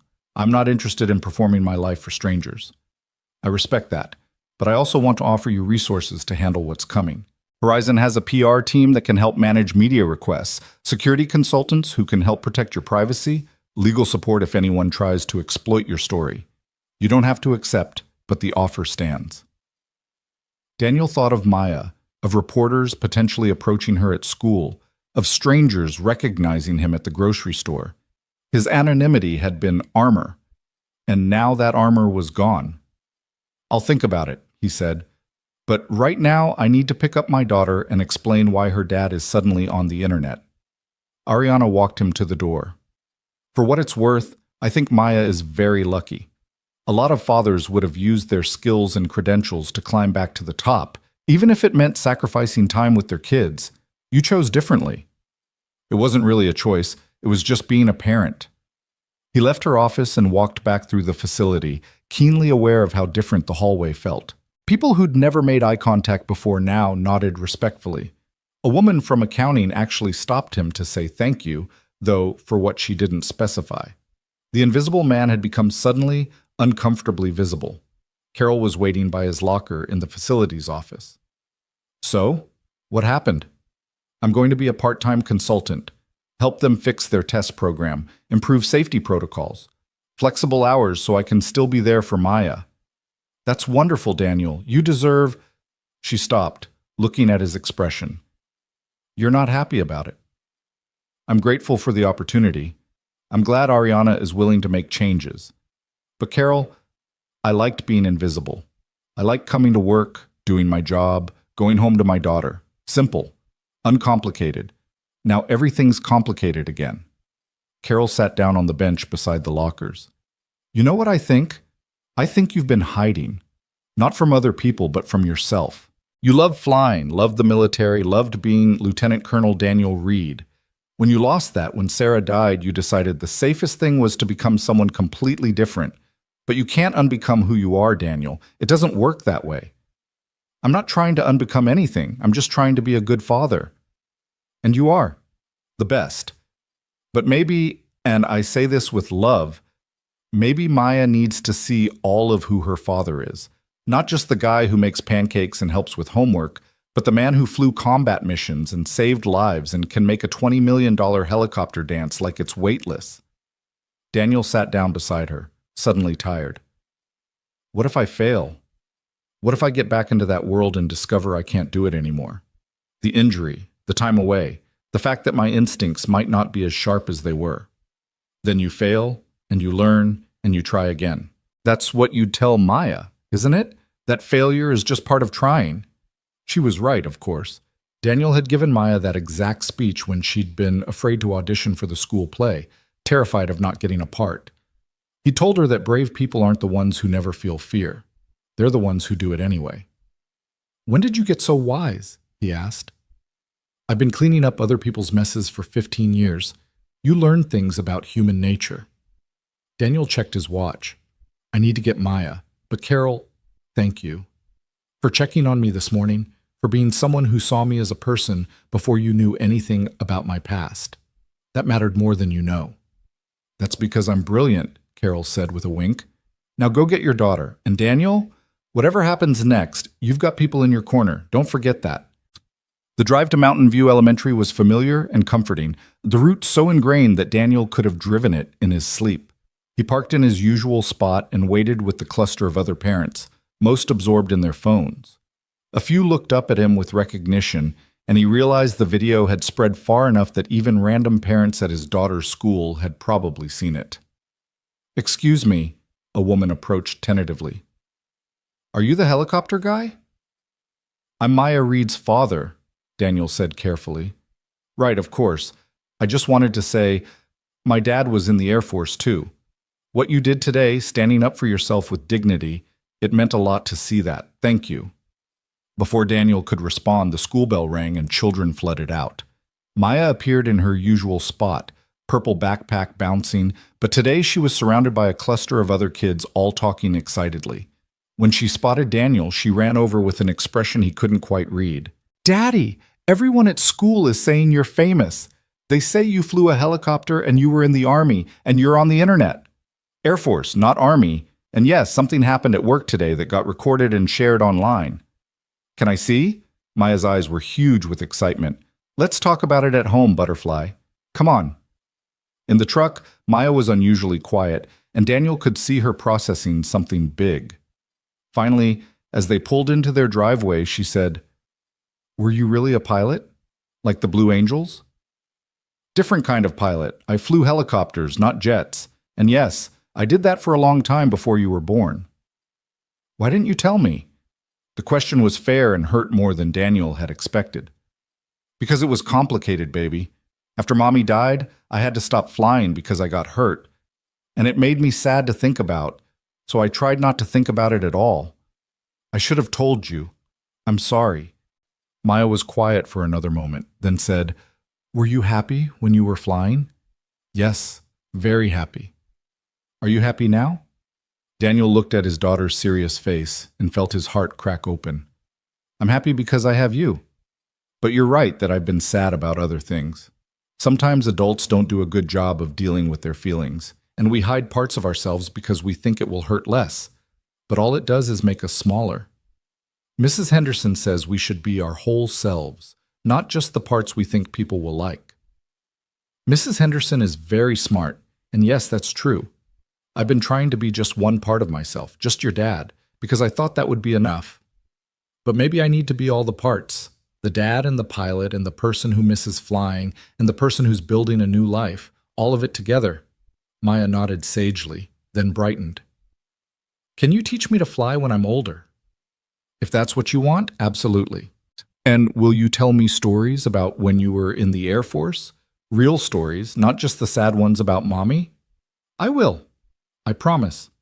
They went inside and Daniel made them an early dinner while Maya did homework at the kitchen table. She kept sneaking glances at him like she was seeing him differently, trying to reconcile the father she'd always known with this new information about who he'd been before.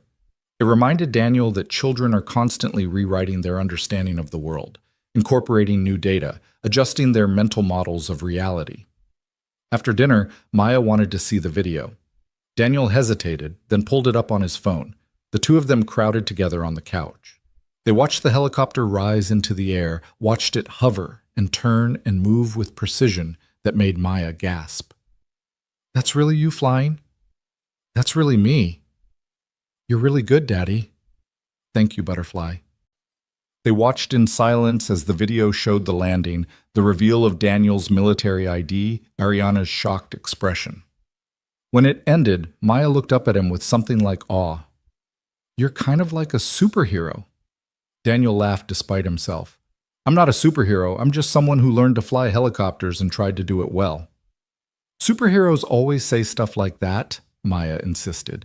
"They always pretend they're normal, but everyone else knows they're special." "Well, if I'm a superhero, you're my superpower. Everything I do so I can be the dad you deserve." Maya snuggled against him, satisfied with this answer.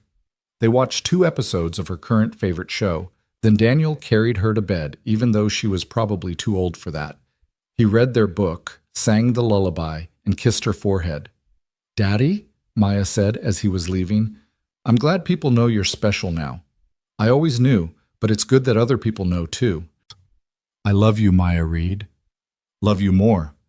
Daniel closed her door and returned to the living room, where he finally allowed himself to check his phone properly.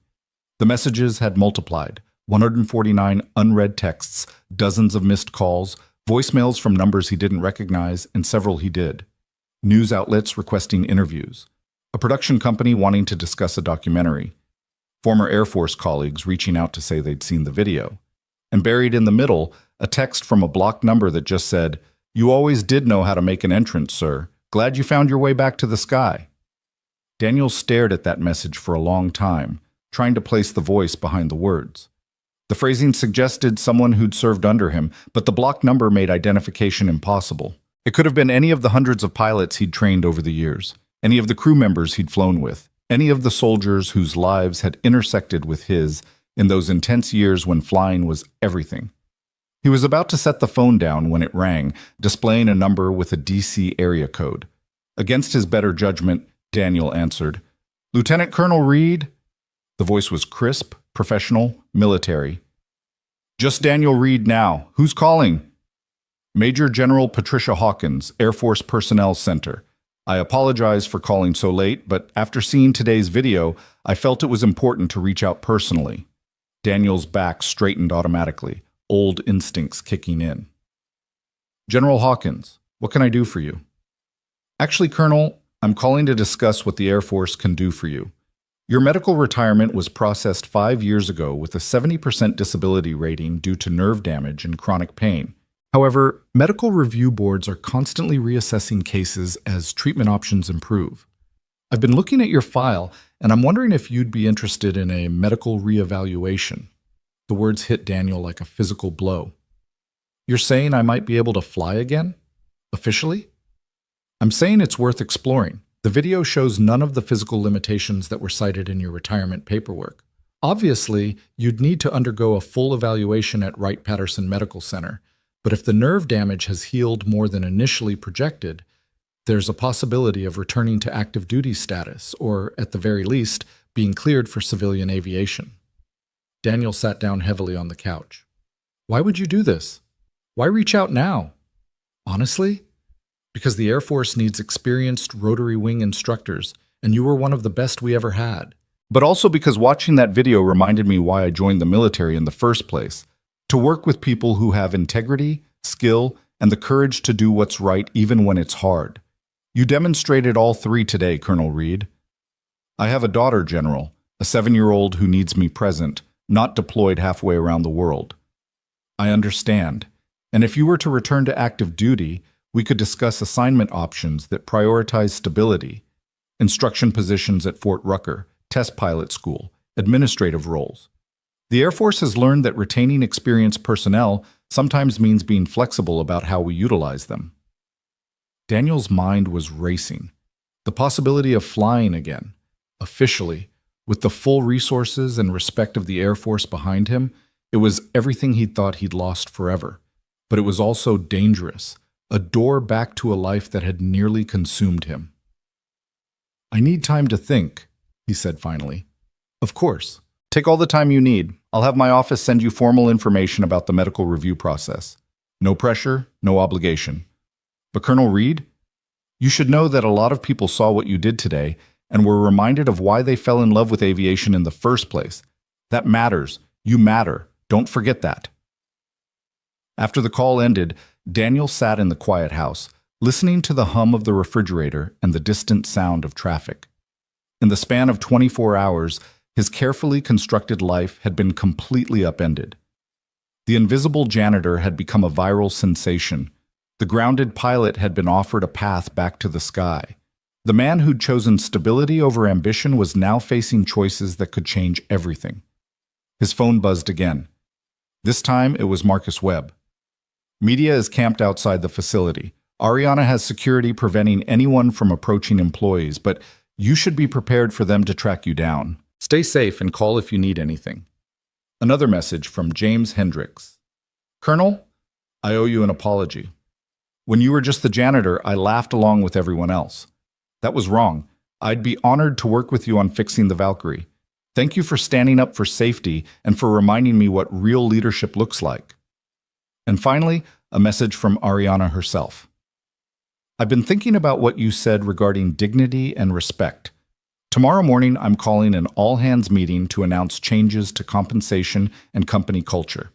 I'd like you there if possible, not to speak, just to stand with me. Let me know. And Daniel, thank you for believing people can change." Daniel set his phone face down on the coffee table and walked to the window. Outside, boulders spread out in the darkness, lights twinkling like earthbound stars. Somewhere in that city were reporters hunting for his address, Former colleagues reading about his story, strangers forming opinions about a man they'd never met based on 90 seconds of viral video. He thought about Sarah, about what she would say if she could see him now. She'd probably laugh at the absurdity of it all.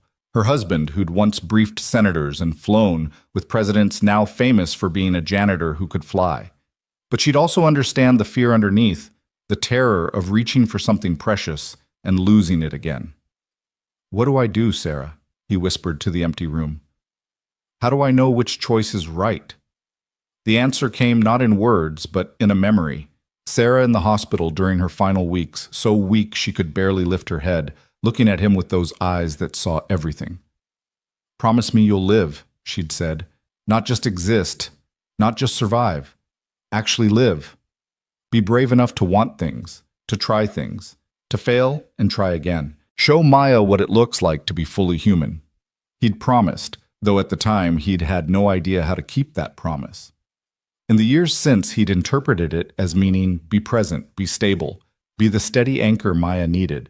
But maybe that wasn't enough.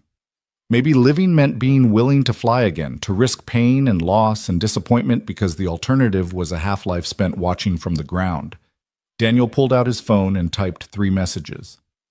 To General Hawkins, "Thank you for the call. I'm interested in learning more about the medical review process. Please send the information." To Ariana, "I'll be at the morning meeting. See you then." To Marcus, "Can you get me the full engineering reports on the Valkyrie's control systems? I want to understand every documented issue before we start planning fixes."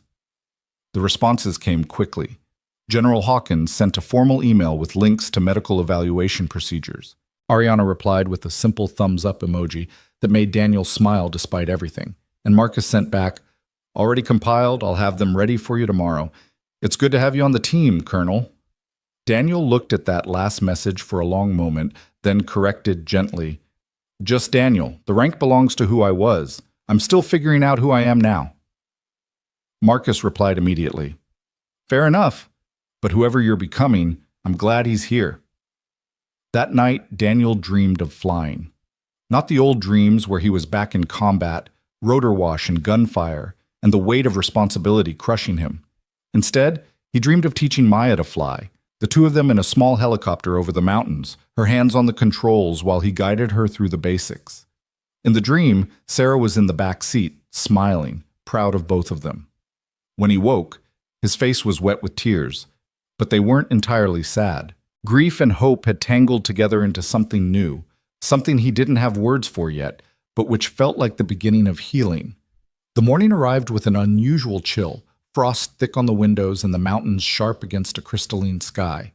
Daniel made Maya breakfast, packed her lunch, and drove her to school while she chattered about a project on the solar system. At drop-off, several other parents watched him with recognition, but no one approached. Maybe they sensed he needed space, or maybe they just didn't know what to say to someone who'd gone from ordinary to extraordinary overnight. "Be good," Daniel told Maya as she climbed out of the truck. "Remember you've got science club after school, so I'll pick you up at 4 instead of 3.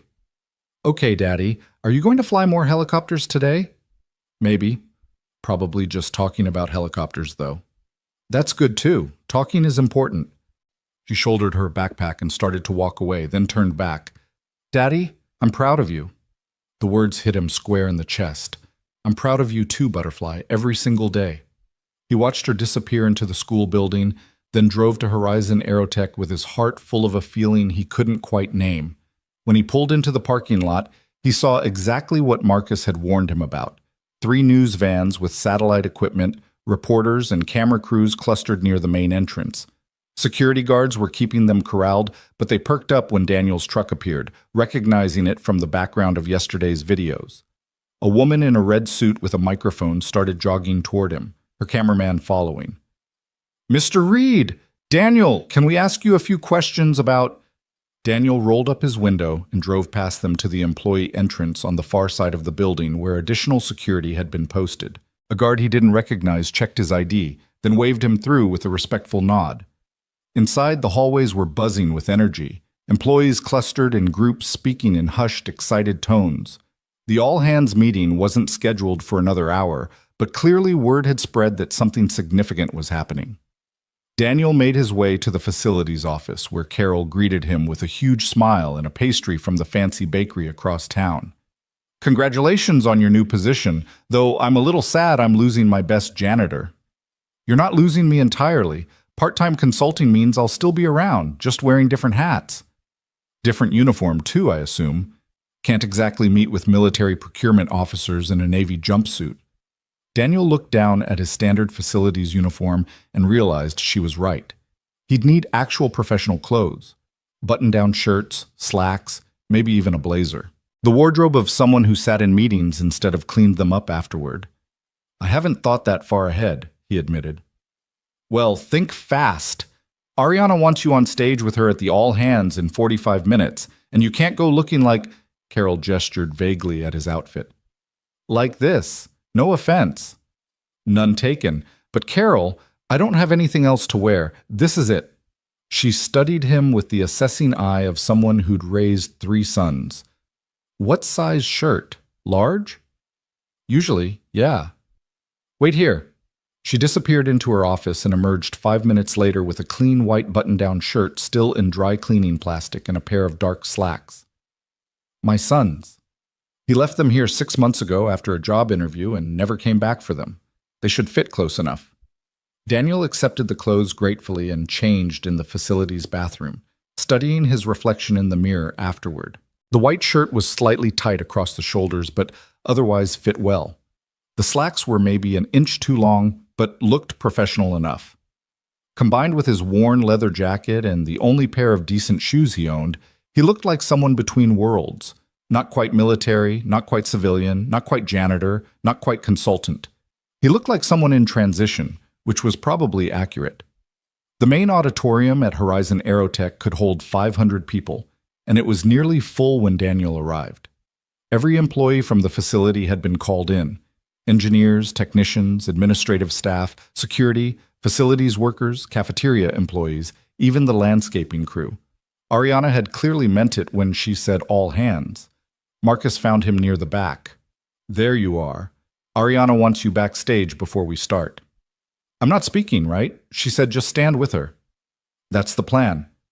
"But Daniel, be prepared. This is going to be emotional." Ariana spent all night working on this speech, and I've never seen her so vulnerable. They made their way backstage where Ariana was pacing, reviewing notes on her tablet. She looked up when they entered, and Daniel was struck by how different she appeared from yesterday.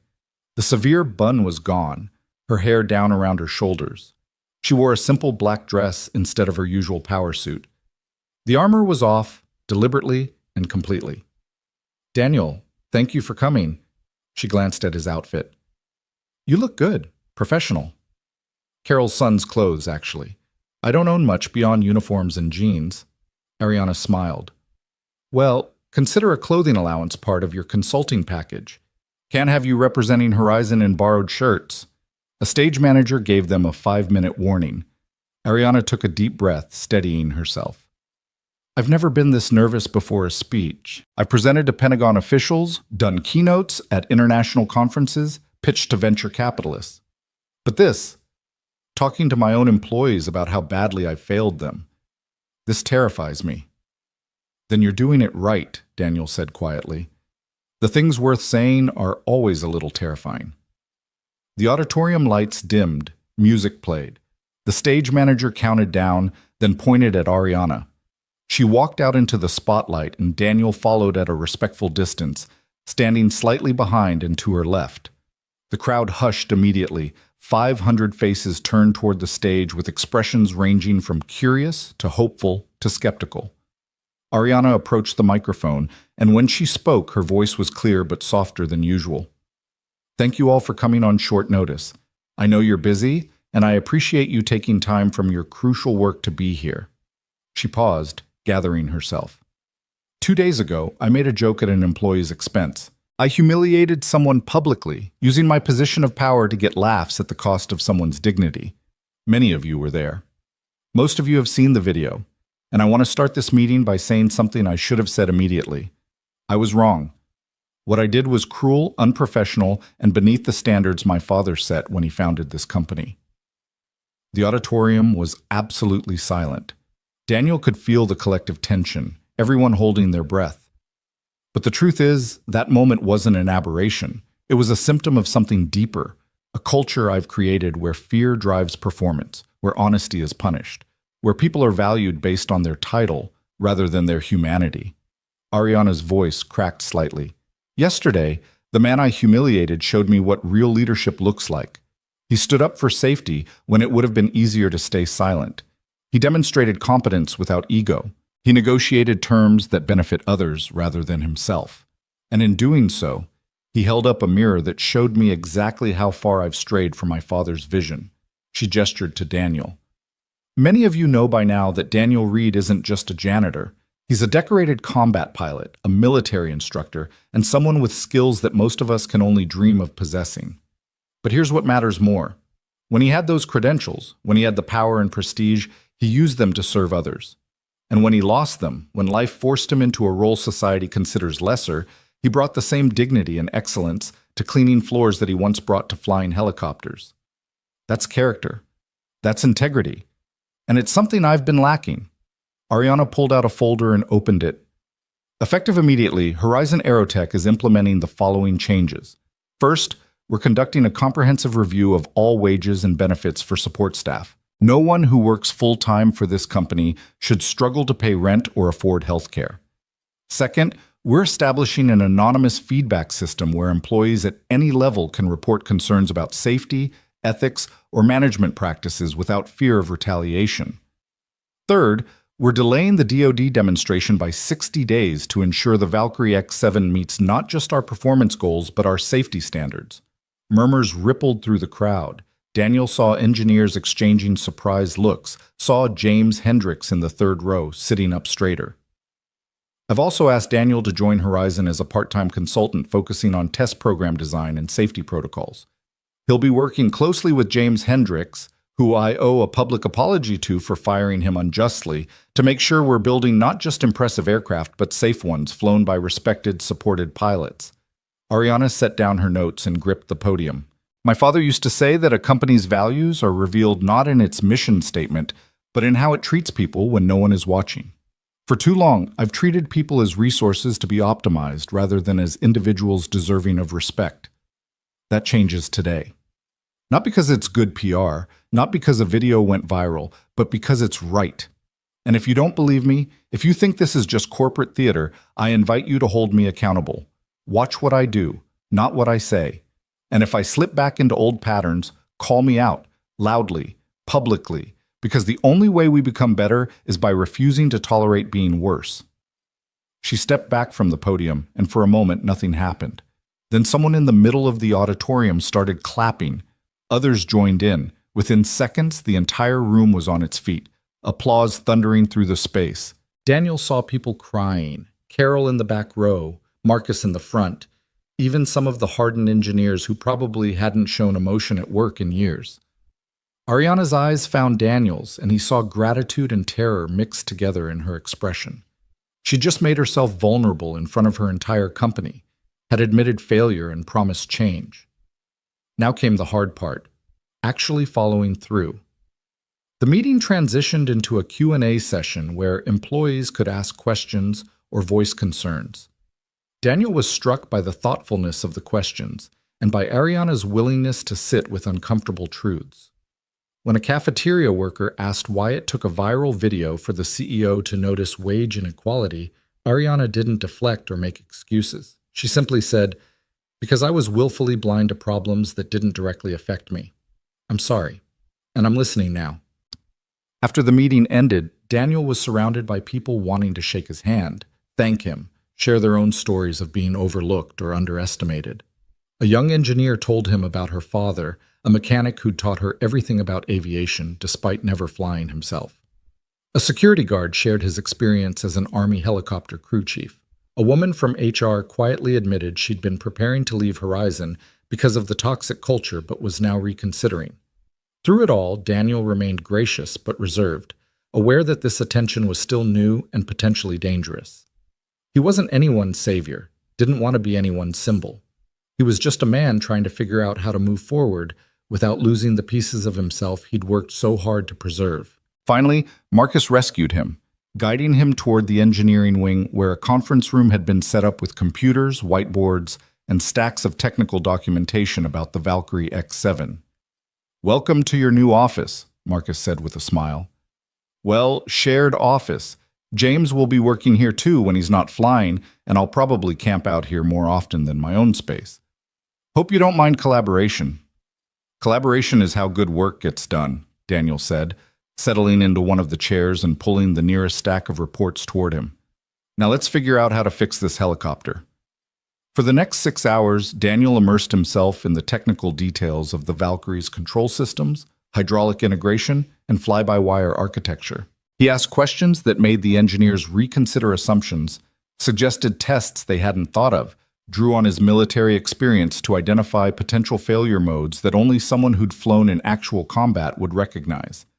James Hendricks joined them around noon, initially awkward but gradually warming as Daniel treated him as an equal rather than a subordinate. They compared notes on the control lag issue, with James describing exactly what he'd felt during test flights, and Daniel translating that into technical language the engineers could work with. "You felt it in the collective primarily?" Daniel asked, studying a diagram of the hydraulic system. "Yeah, especially during transitions from hover to forward flight. There's this moment where the aircraft hesitates, like it's thinking about whether to respond. That's the pressure compensator in the hydraulic circuit. It's probably optimized for steady-state flight but struggling with rapid transitions." Daniel pointed to a specific component on the diagram. "If we adjust the spring rate here and increase the accumulator size here, it should smooth out the response without sacrificing stability." Marcus, listening from across the table, shook his head in wonder.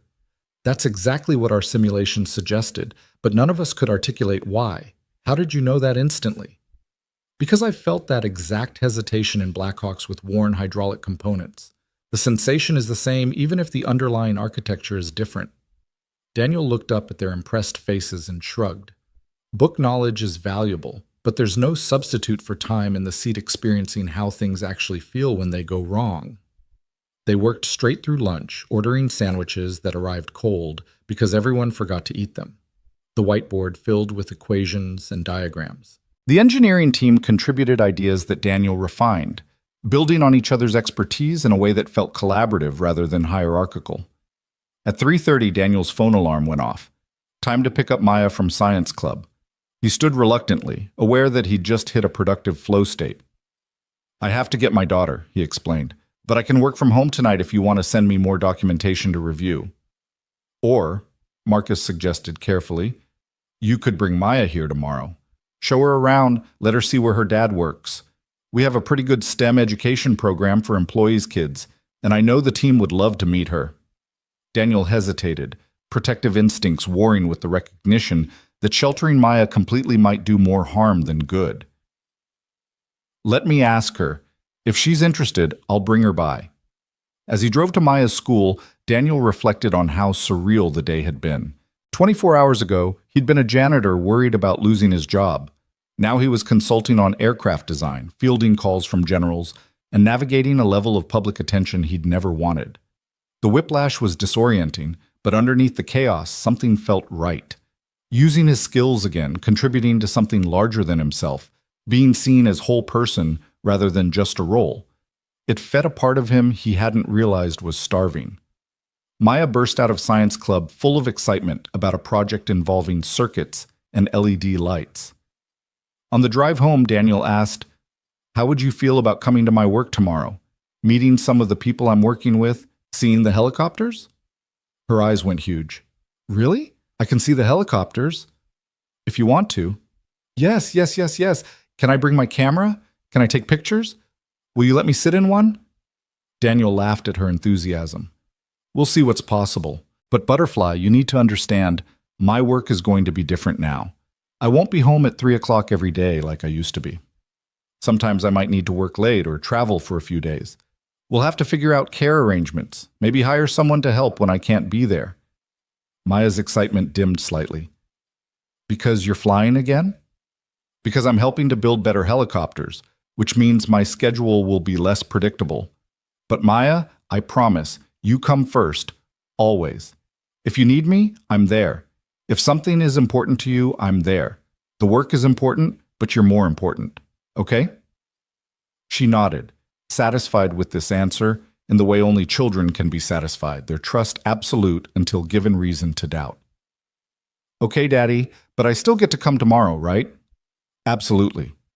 That evening, after dinner and homework, and before bed routines, Daniel sat at his kitchen table with his laptop reviewing more technical documents Marcus had sent. But his mind kept drifting to bigger questions. The Air Force medical review, the consulting position, the sudden visibility, Maya's needs, his own fears and hopes tangling together into a knot he couldn't quite unravel. His phone buzzed, a text from Ariana. Thank you for today, for standing with me, for not letting me be alone in that moment. It meant more than you know. Daniel replied, You did the hard part. I just showed up. Sometimes showing up is everything. Sleep well, Daniel. Tomorrow we start actually fixing things. He looked at those words.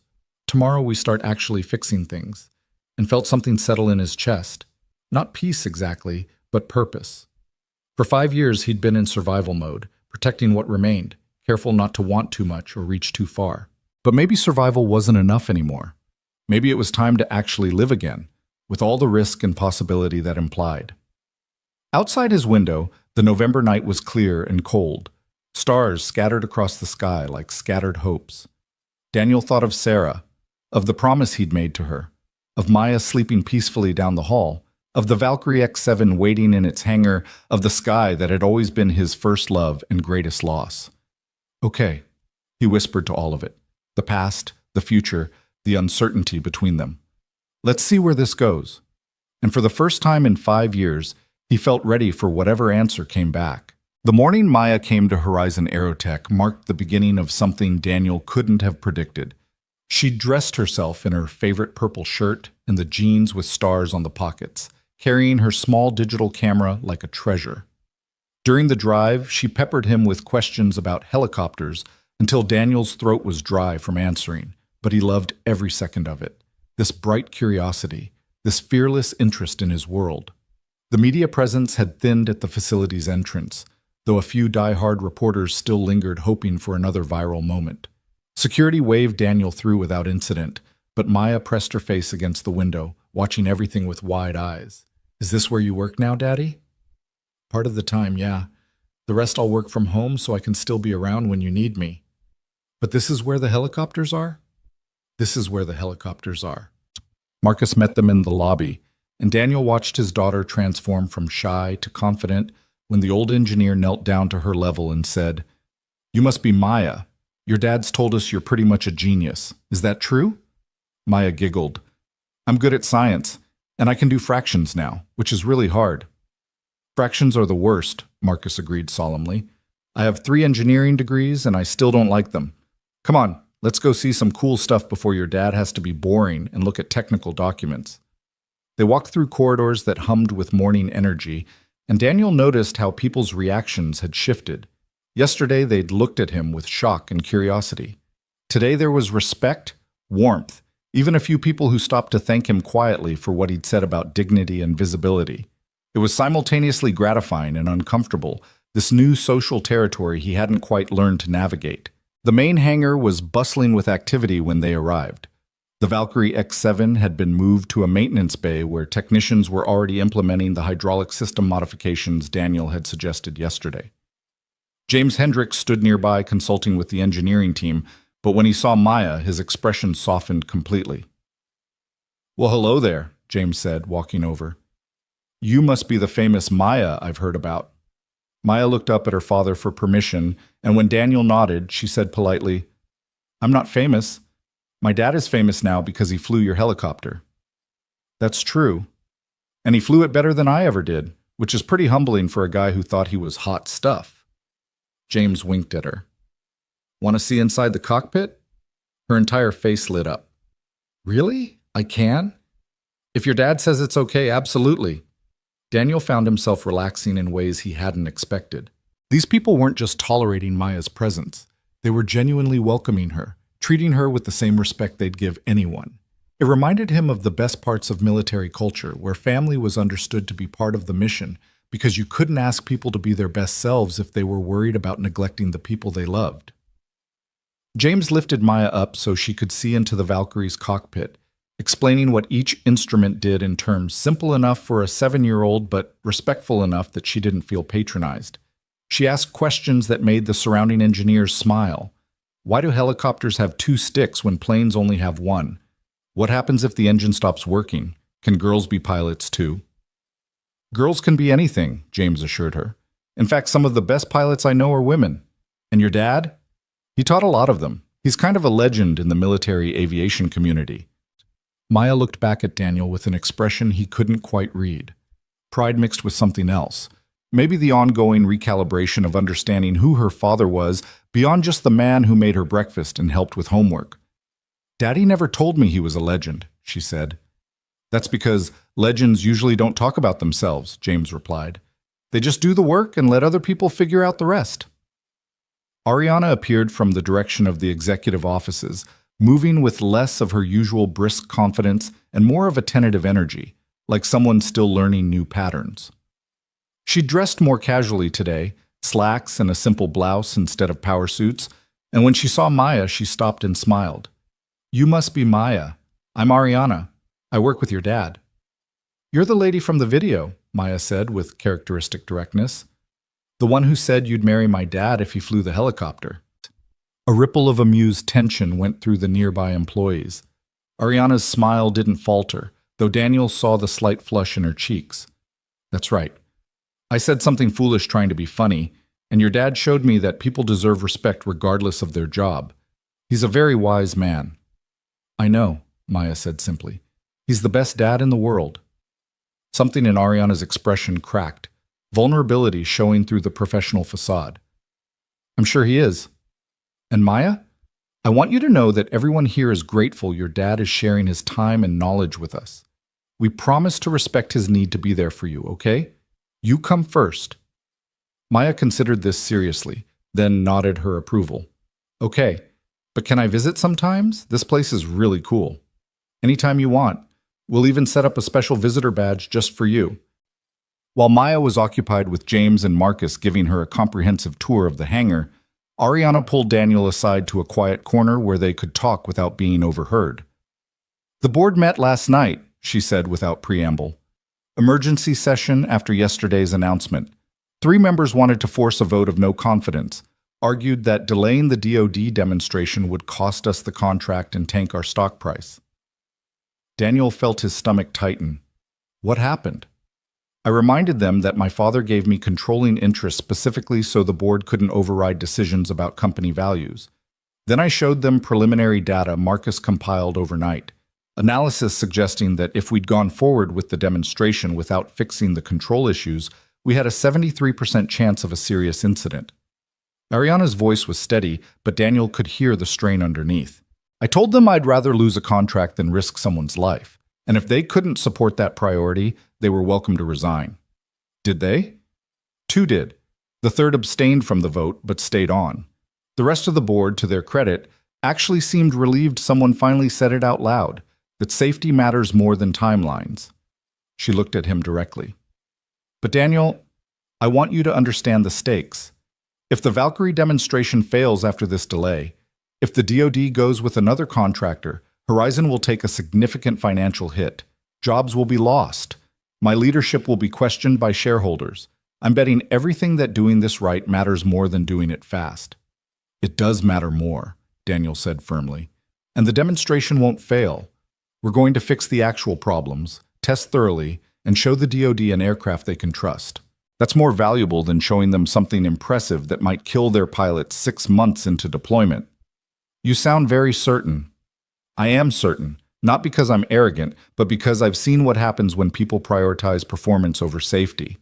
I've attended memorial services for pilots who died in aircraft that looked good on paper but had issues everyone was too afraid to acknowledge.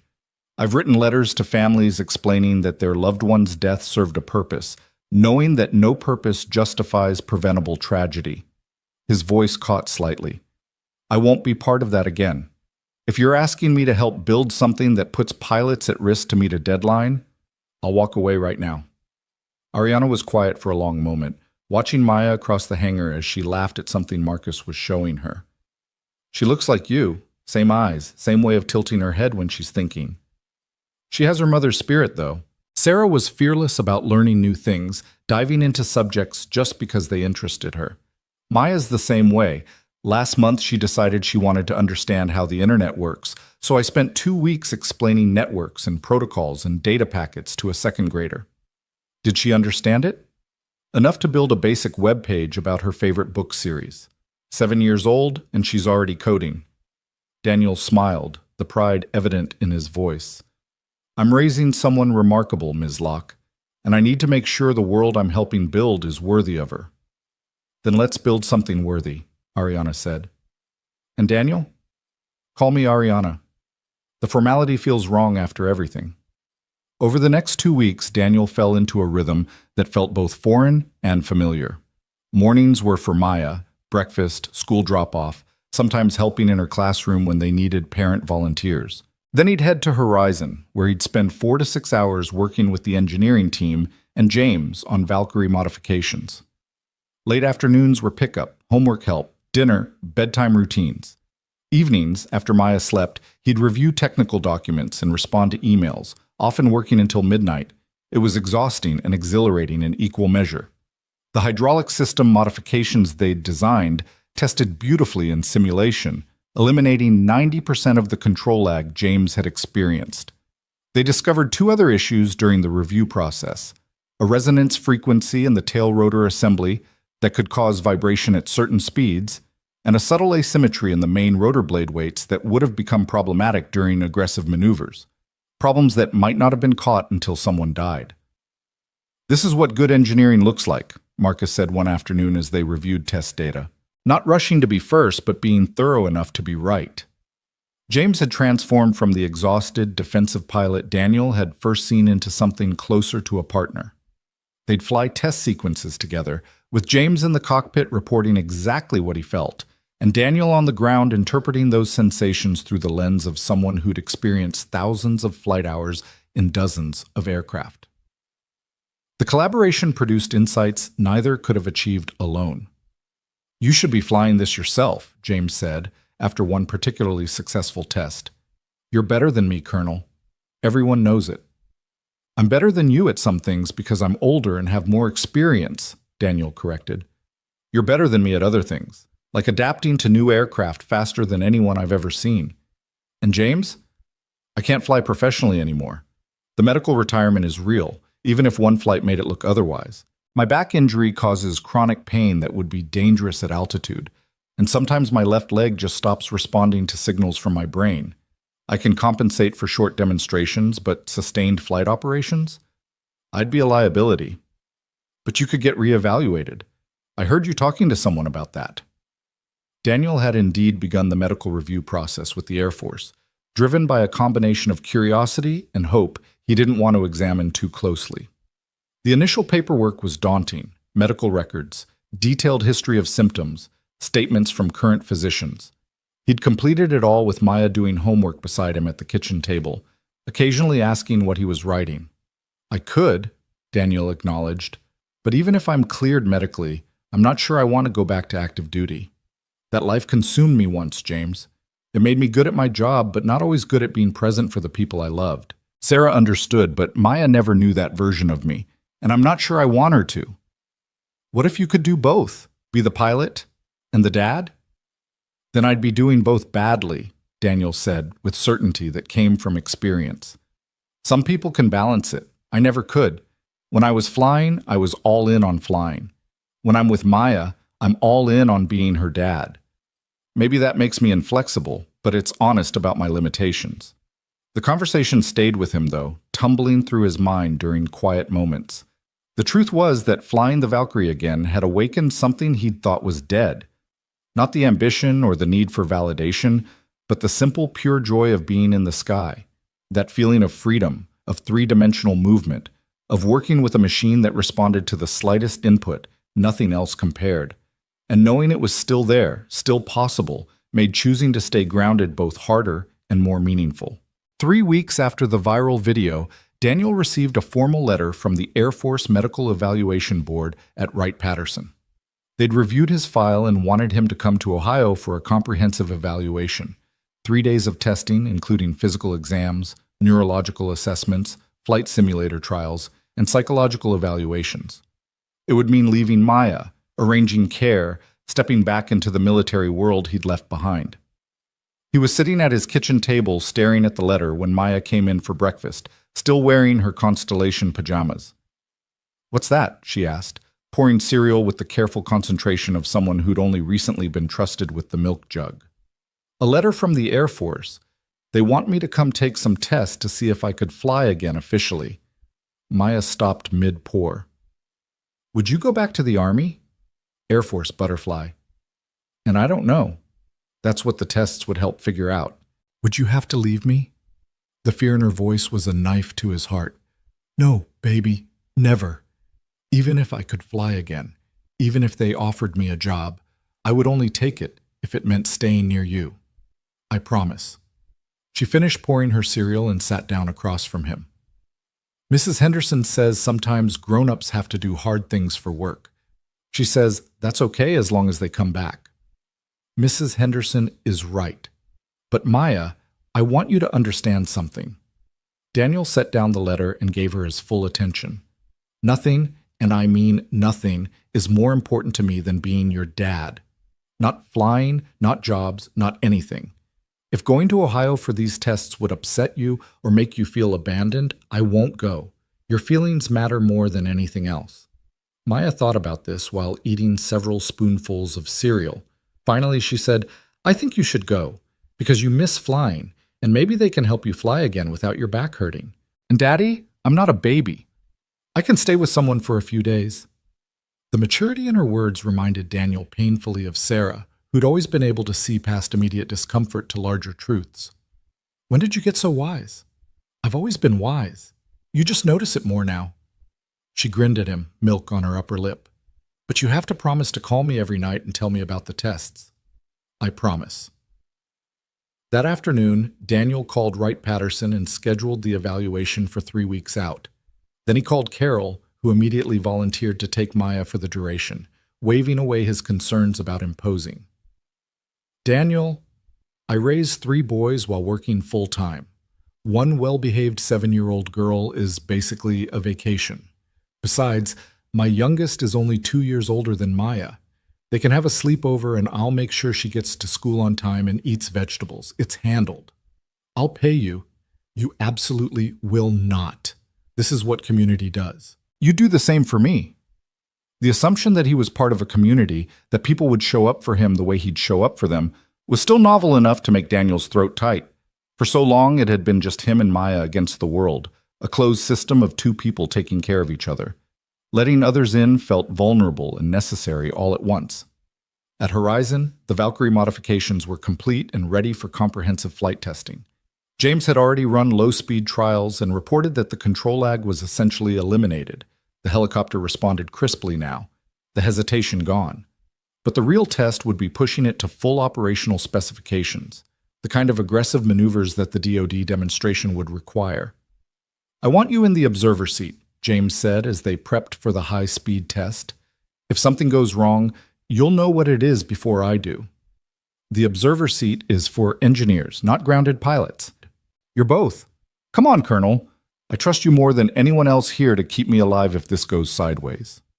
Daniel looked at the Valkyrie, gleaming in the afternoon sun, and felt the pull so strongly it was almost physical. He thought about his back, about the nerve damage that could flare without warning. He thought about Maya, who needed him whole. He thought about Sarah, who'd always encouraged him to be brave, even when being brave meant acknowledging limitations. "All right," he said finally, "but we follow a conservative test profile. No heroics, no pushing limits we haven't analyzed. We're proving the modifications work, not trying to set records." Agreed. They suited up in flight gear and conducted a thorough pre-flight inspection. Marcus and the engineering team had set up telemetry equipment that would capture every data point during the flight, monitoring stress loads, vibration, control surface movement, engine parameters. This wasn't just a test flight. It was a comprehensive examination of everything they'd changed. The cockpit felt like home and foreign territory simultaneously. Daniel strapped into the observer seat behind James, familiar with the layout, but aware this wasn't his aircraft to command. The instruments hummed to life as James ran through startup procedures. Each switch, flip, and gauge check a small ceremony of preparation. Tower, this is Valkyrie X7 ready for departure. James's voice came through the intercom, professional and calm. Valkyrie X7, you're cleared for the test envelope. Good hunting. The helicopter lifted smoothly, James's touch confident as they transitioned from hover to forward flight. Daniel watched the instruments carefully, noting that the collective response was immediate now, none of the hesitation that had plagued earlier flights. They climbed to 5,000 feet and began the test sequence. Forward flight at increasing speeds, turns at various bank angles, climbs and descents at different rates. How's it feel? Daniel asked through the intercom. Like a completely different machine. Responsive, predictable, no weird lag or vibration. It's honestly beautiful. They pushed into higher speed regimes, the Valkyrie accelerating smoothly past 80 knots, 90, 100. The airframe remained stable, the controls crisp. Daniel monitored his own body carefully, feeling for the warning signs that his back was about to betray him, the tingling in his leg, the sharp spike of pain in his lower spine. So far, nothing beyond the normal discomfort of sustained sitting. Initiating aggressive turn, James announced, banking the helicopter hard left. The G-forces pushed Daniel into his seat as they carved through the sky, but the Valkyrie tracked perfectly, no wobble or oscillation. Holy hell, this thing handles like a dream now. They ran through the full test matrix, auto-rotation practice, maximum power climbs, simulated engine failures, every scenario the DoD would want to see. The helicopter performed flawlessly, each modification proving its worth. On the ground, Daniel could hear Marcus's excited voice over the radio calling out data points, confirming that the telemetry matched what they were experiencing in the cockpit. After 90 minutes aloft, they returned to Horizon and set up for landing. James brought them down with the kind of soft touch that marked truly skilled pilots, the skids kissing the tarmac so gently that the impact was barely noticeable. Ladies and gentlemen, James said as he wound down the engine, we have ourselves a working helicopter. The engineering team erupted in cheers when they climbed out. Marcus ran over with a tablet full of data, his face flushed with excitement. Everything looked perfect from here. Vibration levels were nominal throughout the entire envelope. Control authority was consistent. Stress loads were well within design limits. Daniel, this is exactly what we needed. Ariana appeared from the observation building, walking quickly across the tarmac. I watched the whole thing. James, that was incredible flying. Daniel, your modifications worked perfectly. We're ready for the DoD demonstration. Not quite, Daniel cautioned, always the instructor. We need at least 5 more test flights across different conditions, temperature extremes, higher altitude, simulated combat maneuvers. One good flight proves we fixed the obvious problems. Multiple flights prove we built something reliable. So we do more flights. How long? 2 weeks of intensive testing if we're lucky, 3 if we find any new issues that need addressing. Ariana nodded, accepting his expertise without argument. Then that's what we'll do. I'll notify the DoD that we're on track for the demonstration date. Marcus, coordinate with James on the test schedule. Daniel, can I speak with you privately? They walked to a quiet corner of the hangar, away from the celebration. Ariana seemed nervous, which was unusual enough to put Daniel on alert. What's wrong? He asked. Nothing's wrong. Actually, everything's right, which is the problem. She laughed at his confused expression. Sorry, that didn't make sense. What I mean is, you've transformed this company in 3 weeks, Daniel. Not just the engineering work, though that's been incredible, but the culture, the way people talk to each other, the willingness to admit problems instead of hiding them. You did that just by being yourself. I didn't do anything special. I just treated people with respect. Which was exactly what we needed. And now I'm terrified of losing you. Ariana looked out at the Valkyrie, her company's future sitting on the tarmac. You're going to Ohio for the medical evaluation. If the Air Force clears you, if they offer you a position back on active duty, what are you going to choose? Daniel had been asking himself the same question for weeks. I honestly don't know. Part of me wants to fly again so badly, it's like a physical hunger. But part of me knows that the life I have now, being present for Maya, having stability, that's valuable too. Maybe more valuable. What if you didn't have to choose? Ariana said carefully. What if Horizon could offer you something that let you fly and be the dad you want to be? I'm listening. The DoD contract, if we win it, includes a 10-year support and training agreement. The military will need experienced pilots to help integrate the Valkyrie into their operations, to train their crews, to troubleshoot issues in the field. That role requires someone with your exact background, combat experience, instructor credentials, and credibility with military culture. It's part-time, mostly stateside, and pays extremely well. Daniel felt hope and caution warring in his chest. You're offering me a job that doesn't exist yet, contingent on winning a contract we haven't demonstrated for. I'm offering you a reason to stay. With us, with Maya, with this community that's formed around you. Because Daniel, whether or not you realize it, people here don't just respect you. They care about you. Carol, Marcus, James, even me in my own awkward way. You're not alone anymore, and I don't want you to go back to feeling like you have to be. The words landed with unexpected weight. Daniel had spent 5 years believing that isolation was strength, that depending only on himself protected both him and Maya from further loss. But these past weeks had shown him something different, that community could be strength too, that allowing people to care about you wasn't weakness but courage. I can't promise anything until after the evaluation, he said finally. But Ariana, thank you for seeing me, for believing in me, for giving me a place where I can be useful. That matters more than you know. You don't have to thank me for recognizing the obvious. She smiled. Now go home to your daughter. Tell her about the test flight. Make her dinner. Be the dad she deserves. The helicopters will still be here tomorrow. That evening, Daniel picked Maya up from science club and took her to their favorite diner, the kind of place with cracked vinyl booths and menus that hadn't changed in 30 years. Over burgers and milkshakes, he told her about the test flight in terms she could understand, how the helicopter had responded better, how the modifications they'd made worked exactly as planned, how good it felt to be in the sky again, even just as an observer. Did your back hurt? Maya asked, ever practical about her father's limitations. A little, but manageable.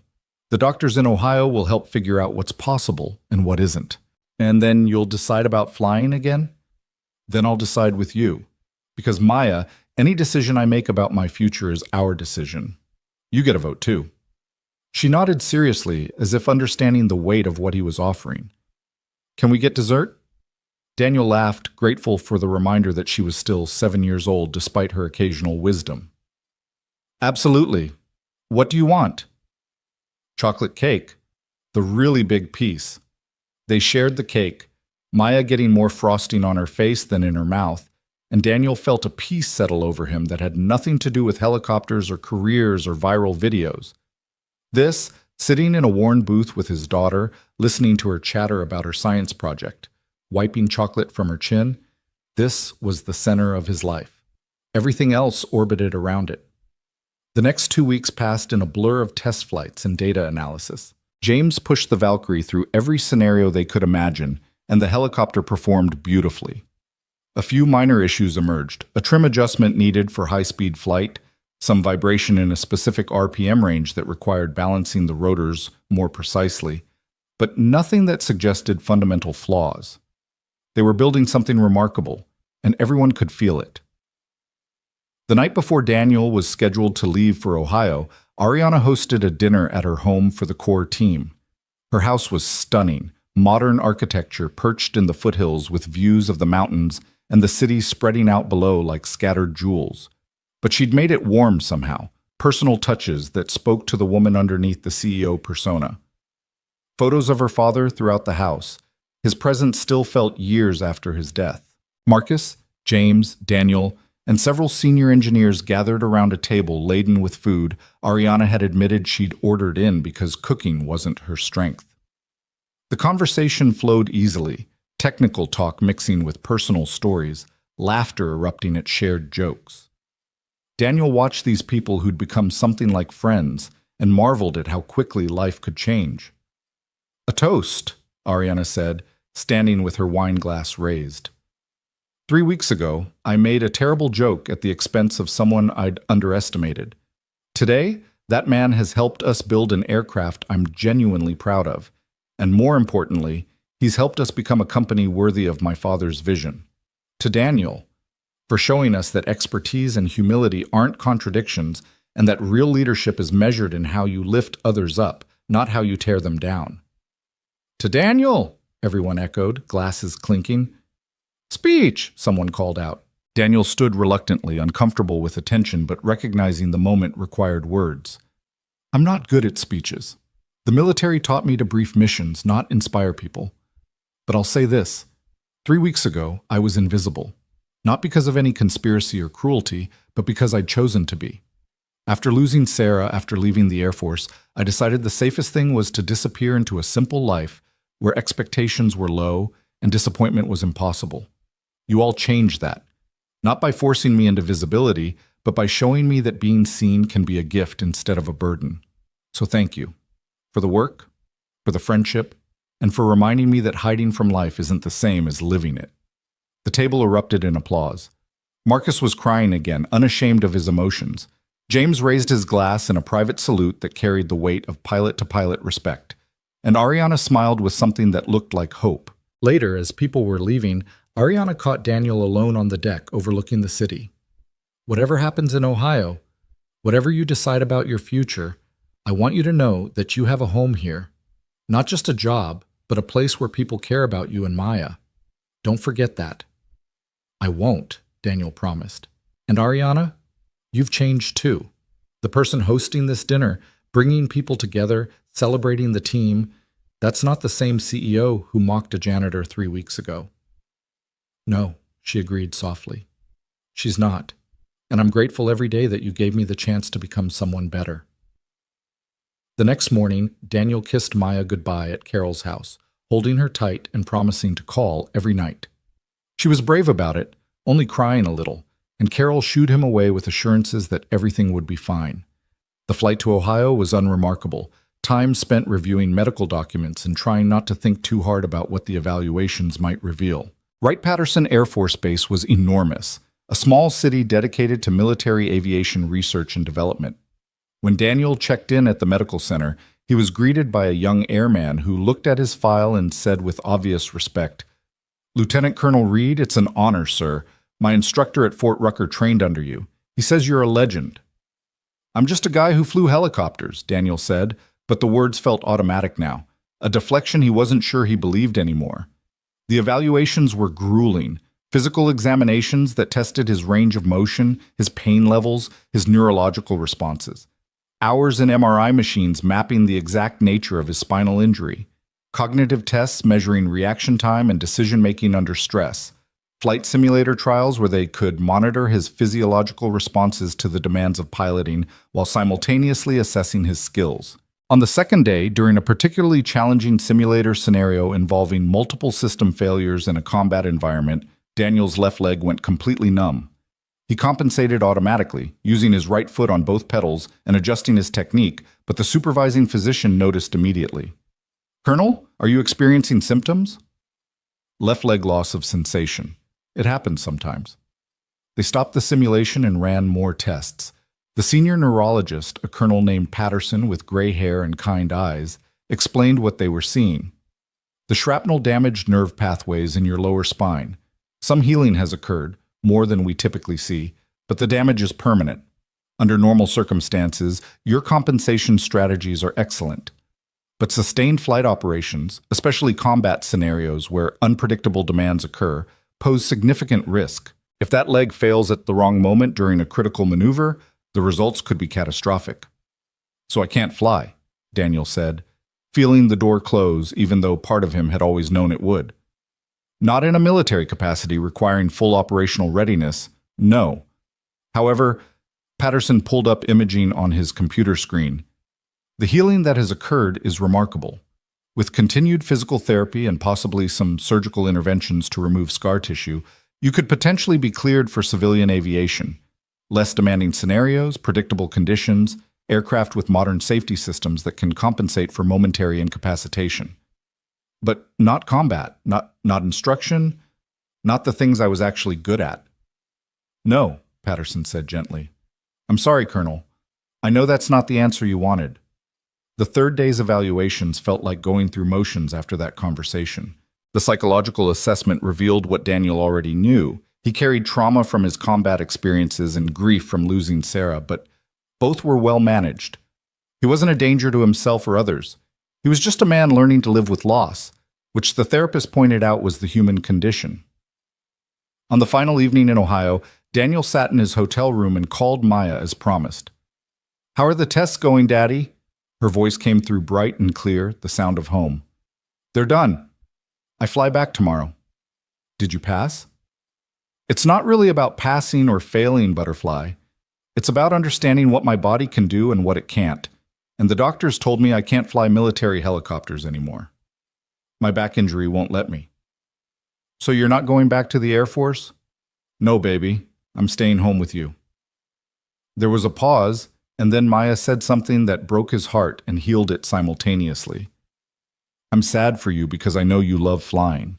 But Daddy, I'm happy for me because I love having you home." "I love being home," Daniel said, and realized he meant it completely. "I love being your dad more than I ever loved flying. That's the truth." "Will you still work with the helicopters at Horizon?" "Yeah, I'll still work with them, just on the ground instead of in the air." "That's good, because you make them better, even from the ground." After they hung up, Daniel sat staring out the hotel window at the Ohio darkness. He'd come here hoping for something, permission to return to his old life, validation that he could still be the pilot he'd once been. Instead, he'd received clarity. The door to that past was closed, not just by injury, but by the recognition that reopening it would mean leaving behind something more important. He texted Ariana, "Medical evaluation complete, not cleared for military aviation. We'll discuss everything when I get back." Her response came immediately. "I'm sorry that door closed, but Daniel, other doors are open. Come home. We'll figure out what's next together." Home. When had Boulder become home again instead of just the place he existed? When had these people, Ariana, Marcus, James, Carol, become his people instead of just colleagues? When had allowing himself to be seen transformed from terrifying vulnerability to unexpected strength? The flight back to Colorado the next day felt like returning instead of just traveling. When he picked Maya up from Carol's house, she ran into his arms with such force she nearly knocked him over. "I missed you so much, Daddy." "I missed you too, Butterfly. More than the sky, more than anything." That night, after they'd eaten dinner, and she'd told him everything about her 3 days with Carol's family, Daniel tucked Maya into bed and sang the lullaby Sarah had always sung. Before he could leave, Maya caught his hand. "Daddy, are you sad about not flying?" He thought about lying, about protecting her from adult disappointments, but Maya deserved truth, even when truth was complicated. "I'm sad about what I lost," he said slowly. "The Air Force was a big part of my life, and flying was something I was really good at. But Maya, I'm learning that losing one thing doesn't mean losing everything. I still get to work with helicopters. I still get to use what I know to help people. And most importantly, I get to be here with you every day. That's not a consolation prize, baby. That's the actual prize." "Good," she said, satisfied, "because you're my prize too." The next morning, Daniel returned to Horizon feeling both lighter and more grounded than he had in weeks. The team welcomed him back with genuine warmth, and when he told them about the medical evaluation results, their sympathy was real, but not pitying. "So what you're saying," James said slowly, "is that we still get to work together. You're just officially banned from showing me up in my own cockpit?" "That's one way to interpret it," Daniel agreed with a smile. "I can live with that." The DoD demonstration was scheduled for 10 days out, and those days passed in a frenzy of final preparations. They ran 2 more complete test sequences, confirming that the Valkyrie was ready. Daniel helped James prepare for the demonstration flight, briefing scenarios and contingencies, drawing on his experience with military evaluations to anticipate what the procurement officers would want to see. The night before the demonstration, Daniel couldn't sleep. He lay in bed thinking about everything that had changed since that morning Ariana had pointed at him and laughed. The viral humiliation that had exposed him, the flight that had revealed him, the weeks that had transformed him from invisible to essential. All of it had been terrifying and necessary, breaking him open in ways that made space for something new to grow. His phone buzzed. A text from Ariana. Can't sleep either. Nervous about tomorrow. Want to talk? He called her, and they spoke for an hour about nothing and everything. The demonstration, their fears, their hopes, the strange journey they'd both been on. At one point, Ariana said, I know I joked about marrying you if you flew the helicopter. Obviously, that was inappropriate, and I apologize again for it. But Daniel, if I were going to marry anyone, it would be someone like you. Someone who knows the difference between power and strength, between authority and leadership. You've made me want to be better. And that's a rare gift. You've made me want to be whole again, Daniel replied. Not the person I was before everything fell apart, but someone who can hold all the broken pieces and still function. That's its own kind of gift. Friends? Ariana asked. Friends, Daniel confirmed. Good ones, I hope. The day of the DoD demonstration dawned clear and cold, the kind of November morning where the sky was so blue it hurt to look at. The procurement team arrived promptly. 3 colonels, 2 generals, and a contingent of technical experts who would scrutinize every aspect of the Valkyrie's performance. They gathered in Horizon's observation building while James completed his pre-flight inspection, professional and thorough. Daniel stood with Ariana, Marcus, and the engineering team, all of them tense with anticipation. They'd done everything possible to prepare. Now came the moment of truth. James climbed into the Valkyrie and began the startup sequence. The turbine whine built into a roar, the rotor blades began to turn, and the helicopter lifted smoothly into the perfect Colorado sky. For the next 90 minutes, James put on a masterclass of precision flying, aggressive turns, maximum power climbs, simulated emergency procedures, landing on a moving target, everything the military had requested and more. The Valkyrie performed flawlessly. When James landed and shut down, the procurement team spent 30 minutes examining the aircraft and reviewing telemetry data. Then the senior general, a woman named Richardson, with sharp eyes and an even sharper reputation, approached Ariana. Ms. Locke, that was one of the most impressive flight demonstrations I've seen in 30 years of military aviation. Your helicopter exceeds our requirements in every measurable category. Subject to final contract negotiations, I'm prepared to recommend approval for full procurement. Ariana's professional facade cracked just slightly, relief and joy breaking through. Thank you, General. That means everything. I do have one question, though. General Richardson looked around the group until her eyes landed on Daniel. Lieutenant Colonel Reed, the pilot who went viral. I'm told you were instrumental in identifying and fixing critical safety issues during development. I helped, ma'am, but this was a team effort. Don't be modest, Colonel. I've read your file. Multiple distinguished flying crosses, a silver star, commendations from everyone you've ever worked with. You're exactly the kind of experienced operator the Air Force needs for our rotary wing programs. Have you considered returning to service? Daniel felt everyone's eyes on him, the question hanging in the air like a challenge. This was a different kind of test, not of skill, but of knowing what mattered. I have considered it, ma'am, but my answer is no. I have a 7-year-old daughter who needs her father present, and I've learned that being present is more important than being impressive. I'm honored to support the military in a consulting capacity through Horizon, but my active duty days are behind me. General Richardson studied him for a long moment, then nodded with what looked like understanding. The Air Force's loss is your daughter's gain, and Colonel, speaking as someone who missed too many of my own children's childhoods chasing promotions, you're making the right choice. After the procurement team left, after the contracts were signed and the celebration began, Daniel slipped away to the hangar's exterior where he could breathe. The mountains rose in the distance, snow-capped and eternal. Somewhere in those foothills was his daughter, learning about fractions and dreaming about the stars. Ariana found him there, 2 cups of coffee in her hands. We did it. $800 million contract, 10-year support agreement, and a production order that will secure jobs for everyone at Horizon for the foreseeable future. You did it, Daniel corrected. You had the courage to delay, to prioritize safety, to build something worthy instead of just something impressive. We did it together, Ariana insisted. And Daniel? That support and training role I mentioned? It's yours if you want it. Good pay, flexible hours, meaningful work. But no pressure. I just want you to know you have options. Daniel thought about it. about what it would mean to stay connected to aviation in a way that honored both his skills and his priorities. What does the schedule look like? How often would I need to travel? Maybe 1 week a month once production starts, mostly stateside. The rest you could work from here or from home. We'd structure it around Maya's school schedule, her needs first. Then, yes, Daniel said, I'd like that. Not because I need to feel important, but because I want to keep contributing to something that matters. They stood together watching the sun begin its descent toward the mountains.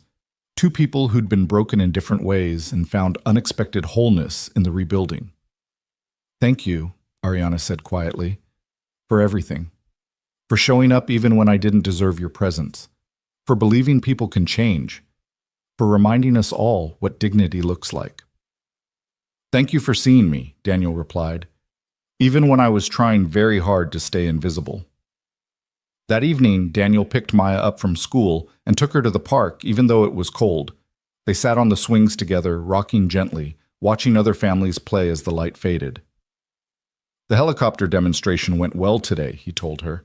The military is buying our aircraft, which means job security and good work for a long time. That's good, Daddy. Does it mean you're famous still? Probably less famous now. The internet moves on quickly. Good. I liked it better when you were just my dad instead of everyone's helicopter guy. Daniel laughed. Me too, Butterfly. Me too. Can we have pancakes for dinner? Again? We just had them 3 days ago. But you said pancakes are my superpower. I need to maintain my strength. That logic is airtight. Pancakes it is. They swung higher, feet kicking toward a sky that was turning purple and gold with sunset. And in that moment, Daniel felt something he hadn't felt in 5 years. Complete. Not because he'd reclaimed his old life or achieved some new triumph, but because he'd learned to measure success in moments like this. Simple, present, real. The sky was beautiful, but the ground was where he belonged, where his daughter needed him, where the life he was building waited with all its ordinary, extraordinary possibility. And that was enough. More than enough. It was everything. The weeks following the DoD demonstration settled into something Daniel had almost forgotten existed, a rhythm that felt sustainable instead of just survivable. Winter arrived properly in Colorado, snow blanketing the mountains and turning Boulder into something from a postcard. Maya started rehearsals for the school's winter concert, where she'd been chosen to play a speaking role, and Daniel blocked out those performance dates in his calendar with the same priority he'd once given to combat briefings. At Horizon, the contract win had transformed the company's energy. Where there had been desperation and fear, now there was purpose and pride. Production planning for the Valkyrie began in earnest, which meant Daniel's consulting role shifted from fixing immediate problems to building sustainable systems. He helped design training protocols for military pilots who'd eventually fly the aircraft, drafted technical documentation that translated engineering specifications into operator-friendly language, and served as the bridge between Horizon's civilian culture and the military's operational requirements. It was meaningful work that used his expertise without consuming his life, and he was grateful for it. One morning in early December, Daniel arrived at Horizon to find Carol waiting by his office with an envelope and an expression he couldn't quite read. "This came for you," she said, handing it over. "Delivered by courier, marked personal and confidential." The return address was the Air Force Personnel Center. Daniel's stomach tightened as he opened it, scanning the official letterhead in formal language. It was a final determination from the Medical Evaluation Board, more detailed than the verbal assessment he'd received in Ohio. The letter confirmed what he already knew: permanent medical retirement status, not cleared for military aviation operations requiring full physical readiness. But it also included something unexpected: a commendation from General Hawkins acknowledging his years of service, his contributions to military aviation, and a paragraph that made his throat tight. Lieutenant Colonel Reed's decision to prioritize family over career, to choose presence over prestige, exemplifies the values we claim to honor but don't always support. His service to this nation was distinguished. His choice to serve his daughter with equal dedication is no less honorable. The Air Force salutes both. Daniel read it 3 times, each pass revealing new layers. It wasn't just a medical determination. It was validation that the choice he'd made was respected, that walking away from flying didn't diminish what he'd accomplished when he could fly. Good news or bad news? Carol asked gently. Both, neither, just closure, I think. He folded the letter carefully and slipped it back into the envelope. The Air Force officially can't use me anymore, but they're saying that's okay, that I'm okay. Of course you're okay, better than okay, but I imagine it still hurts to have that door closed completely. Yeah, Daniel admitted. But you know what? Closed doors mean you stop wasting energy trying to push them open. You can finally turn around and see what other doors are available. Marcus appeared in the hallway, slightly out of breath. Daniel, good. You're here. We've got a situation that needs your expertise. They walked quickly to the engineering wing, where a cluster of people had gathered around a computer displaying telemetry data. James stood at the center, his expression troubled. What's wrong? Daniel asked. We've been running extended duration tests on the production prototypes, James explained. Everything's been perfect until this morning. Test Unit 3 developed a vibration at hour 47 of a 50-hour endurance trial. Slight, but measurable. Could be nothing. Could be the start of something serious. Daniel studied the data, his trained eye picking out the pattern immediately. It's in a specific frequency range that corresponds to main rotor RPM. You're seeing harmonic resonance building in the transmission system. The modifications we made fixed the immediate control issues, but we didn't account for how sustained operation at cruise power settings would affect the drivetrain over time. Is it dangerous? Ariana had arrived, her CEO instincts immediately focused on risk. Not immediately, but left unchecked over hundreds of flight hours, it could lead to transmission failure, which in a helicopter means catastrophic failure. Daniel turned to the engineering team. We need to add a damping system to the transmission mount. It'll add maybe 10 pounds to the aircraft weight, but it'll prevent this resonance from developing in the first place. Will this delay production? Ariana asked, and Daniel could hear the fear underneath, fear that they'd miss delivery schedules, disappoint the military, lose the contract they'd worked so hard to win. It'll delay initial deliveries by maybe 3 weeks, Marcus said, already doing calculations. But Daniel's right. Better to catch this now than have it show up after aircraft are in service. Then we delay, Ariana said without hesitation. I'll notify the DoD personally, explain the issue and our solution. They'll understand. The military values reliability over speed. Daniel watched her make that decision, watched her choose the harder right over the easier wrong, and felt proud of how far she'd come from the woman who'd mocked a janitor to get laughs. Over the next 2 weeks, Daniel worked closely with the engineering team to design and test the transmission damping system.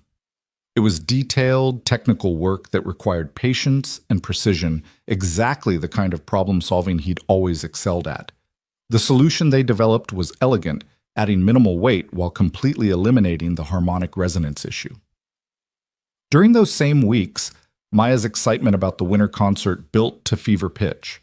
She practiced her lines constantly, reciting them at breakfast, in the car, before bed.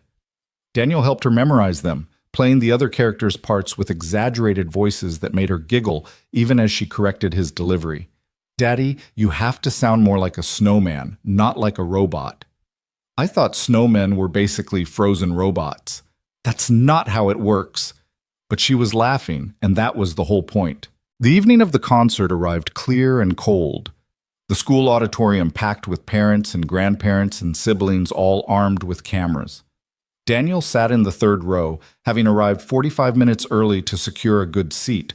Carol sat beside him. She'd asked if she could come, saying she'd gotten attached to Maya during those 3 days of caretaking and wanted to see her perform. When Maya walked onto the stage in her costume, Daniel's heart swelled so large it felt like it might crack his ribs. She delivered her lines perfectly, her voice clear and confident, and when she finished her big scene, Daniel clapped so hard his hands hurt. After the concert, Maya ran to him still in costume, her face flushed with triumph. Did you see me? Did I do good? You were perfect. Absolutely perfect. He lifted her up even though she was getting too big for it, spinning her around while she shrieked with delight. Mr. Reed? A woman approached tentatively. I'm Amy Chen, Maya's teacher. I just wanted to say, Maya talks about you constantly. How you help with her homework, read to her every night, never miss school events. In 10 years of teaching, I've rarely seen a parent so consistently present. Your daughter is lucky to have you." The compliment landed in a place Daniel hadn't known needed validation. "Thank you, I'm the lucky one, though. She makes it easy." As they walked to the truck, Maya chattering about the performance and clutching the flowers Daniel had bought her, he felt the pieces of his life fitting together in ways that finally made sense. The career that had ended, the loss he'd survived, the humiliation that had exposed him, the opportunities that had emerged, all of it had led to this moment, this feeling of being exactly where he was supposed to be. The week before Christmas, Horizon held a company holiday party at a venue downtown. Daniel almost didn't go. Social events with coworkers still felt slightly awkward, but Ariana had specifically asked him to attend, saying it was important. So he put on the one sport coat he owned, arranged for Carol to watch Maya for the evening, and drove to the party trying to manage his anxiety about crowds and small talk. The venue was beautiful, decorated with lights and greenery, a live band playing in one corner. Daniel arrived to find the place already full, Horizon employees mingling with their families, laughter and conversation creating a warm buzz of community. He spotted Marcus near the bar and was heading in that direction when Ariana intercepted him. "Daniel, perfect timing. Come with me. There's something I want to show you." She led him to a quieter corner where a large framed photograph hung on the wall, the Valkyrie X7 in flight, backlit by a golden sunset, looking like something from a dream. Beneath it, a bronze plaque read, "In recognition of Lieutenant Colonel Daniel Reed, whose expertise, integrity, and leadership transformed not just our aircraft, but our company, with gratitude from everyone at Horizon Aerotech." Daniel stared at it, not sure what to feel. "Ariana, this is too much." "It's not enough," she corrected, "but it's a start." "Daniel, you changed us. Not just the engineering, though that was crucial, but you showed us what it means to lead with humility, to prioritize people over profits, to measure success and sustainability rather than speed. My father would have loved you, and I wanted everyone here to know that your contributions matter, that we see you, that we're grateful." Before Daniel could respond, Ariana raised her voice to address the room. "Everyone, if I could have your attention for a moment?" The crowd quieted, faces turning toward them. Most of you know Daniel Reed by now. Some of you knew him as the facilities worker who kept our spaces clean. Others met him after the viral video that exposed his remarkable background. But I want to tell you who Daniel is to me. She paused, gathering her thoughts. When I took over Horizon after my father's death, I thought leadership meant being the smartest person in the room, the most demanding, the one who pushed hardest. I confused authority with respect, and in doing so, I created a culture where people were afraid to tell me the truth. Daniel changed that with a single act of courage. He told me I was wrong when no one else would. And then, instead of gloating or demanding recognition, he simply offered to help make things better. The room was completely silent now, everyone listening. Over the past 2 months, Daniel has helped us fix critical safety issues, win a transformative military contract, and build systems that will serve this company for years to come. But more than that, he's reminded us that every person in this room, whether they're an engineer or a janitor, a CEO, or a cafeteria worker, deserves to be treated with dignity and respect. That lesson is worth more than any contract. She turned to Daniel. "So thank you for your expertise, for your patience, for your willingness to believe that people can change. Horizon is better because you're here." The room erupted in applause. People came over to shake Daniel's hand, share their own stories of how his presence had changed their experience at the company. A young woman from the facilities team, someone Daniel had worked alongside during his janitor months, approached with tears in her eyes. "You never acted like you were better than us," she said. "Even after everyone found out who you were, you still said hello in the hallways, still treated us like we mattered. That meant everything to people like me who usually feel invisible." "You were never invisible to me," Daniel said gently, "and you shouldn't be invisible to anyone. The work you do matters." As the evening progressed, Daniel found himself actually enjoying the party. He talked with James about potential improvements to the pilot training program. He laughed at Marcus's stories about his early days at Horizon when they'd been building helicopters in a garage with more ambition than funding. He even danced with Ariana when the band played something slow, and she'd looked at him with a question in her eyes. "This is weird," she said as they swayed to the music. "Good weird, but weird. 6 months ago, if someone had told me I'd be dancing with my former janitor at a company party, I would have thought they were crazy.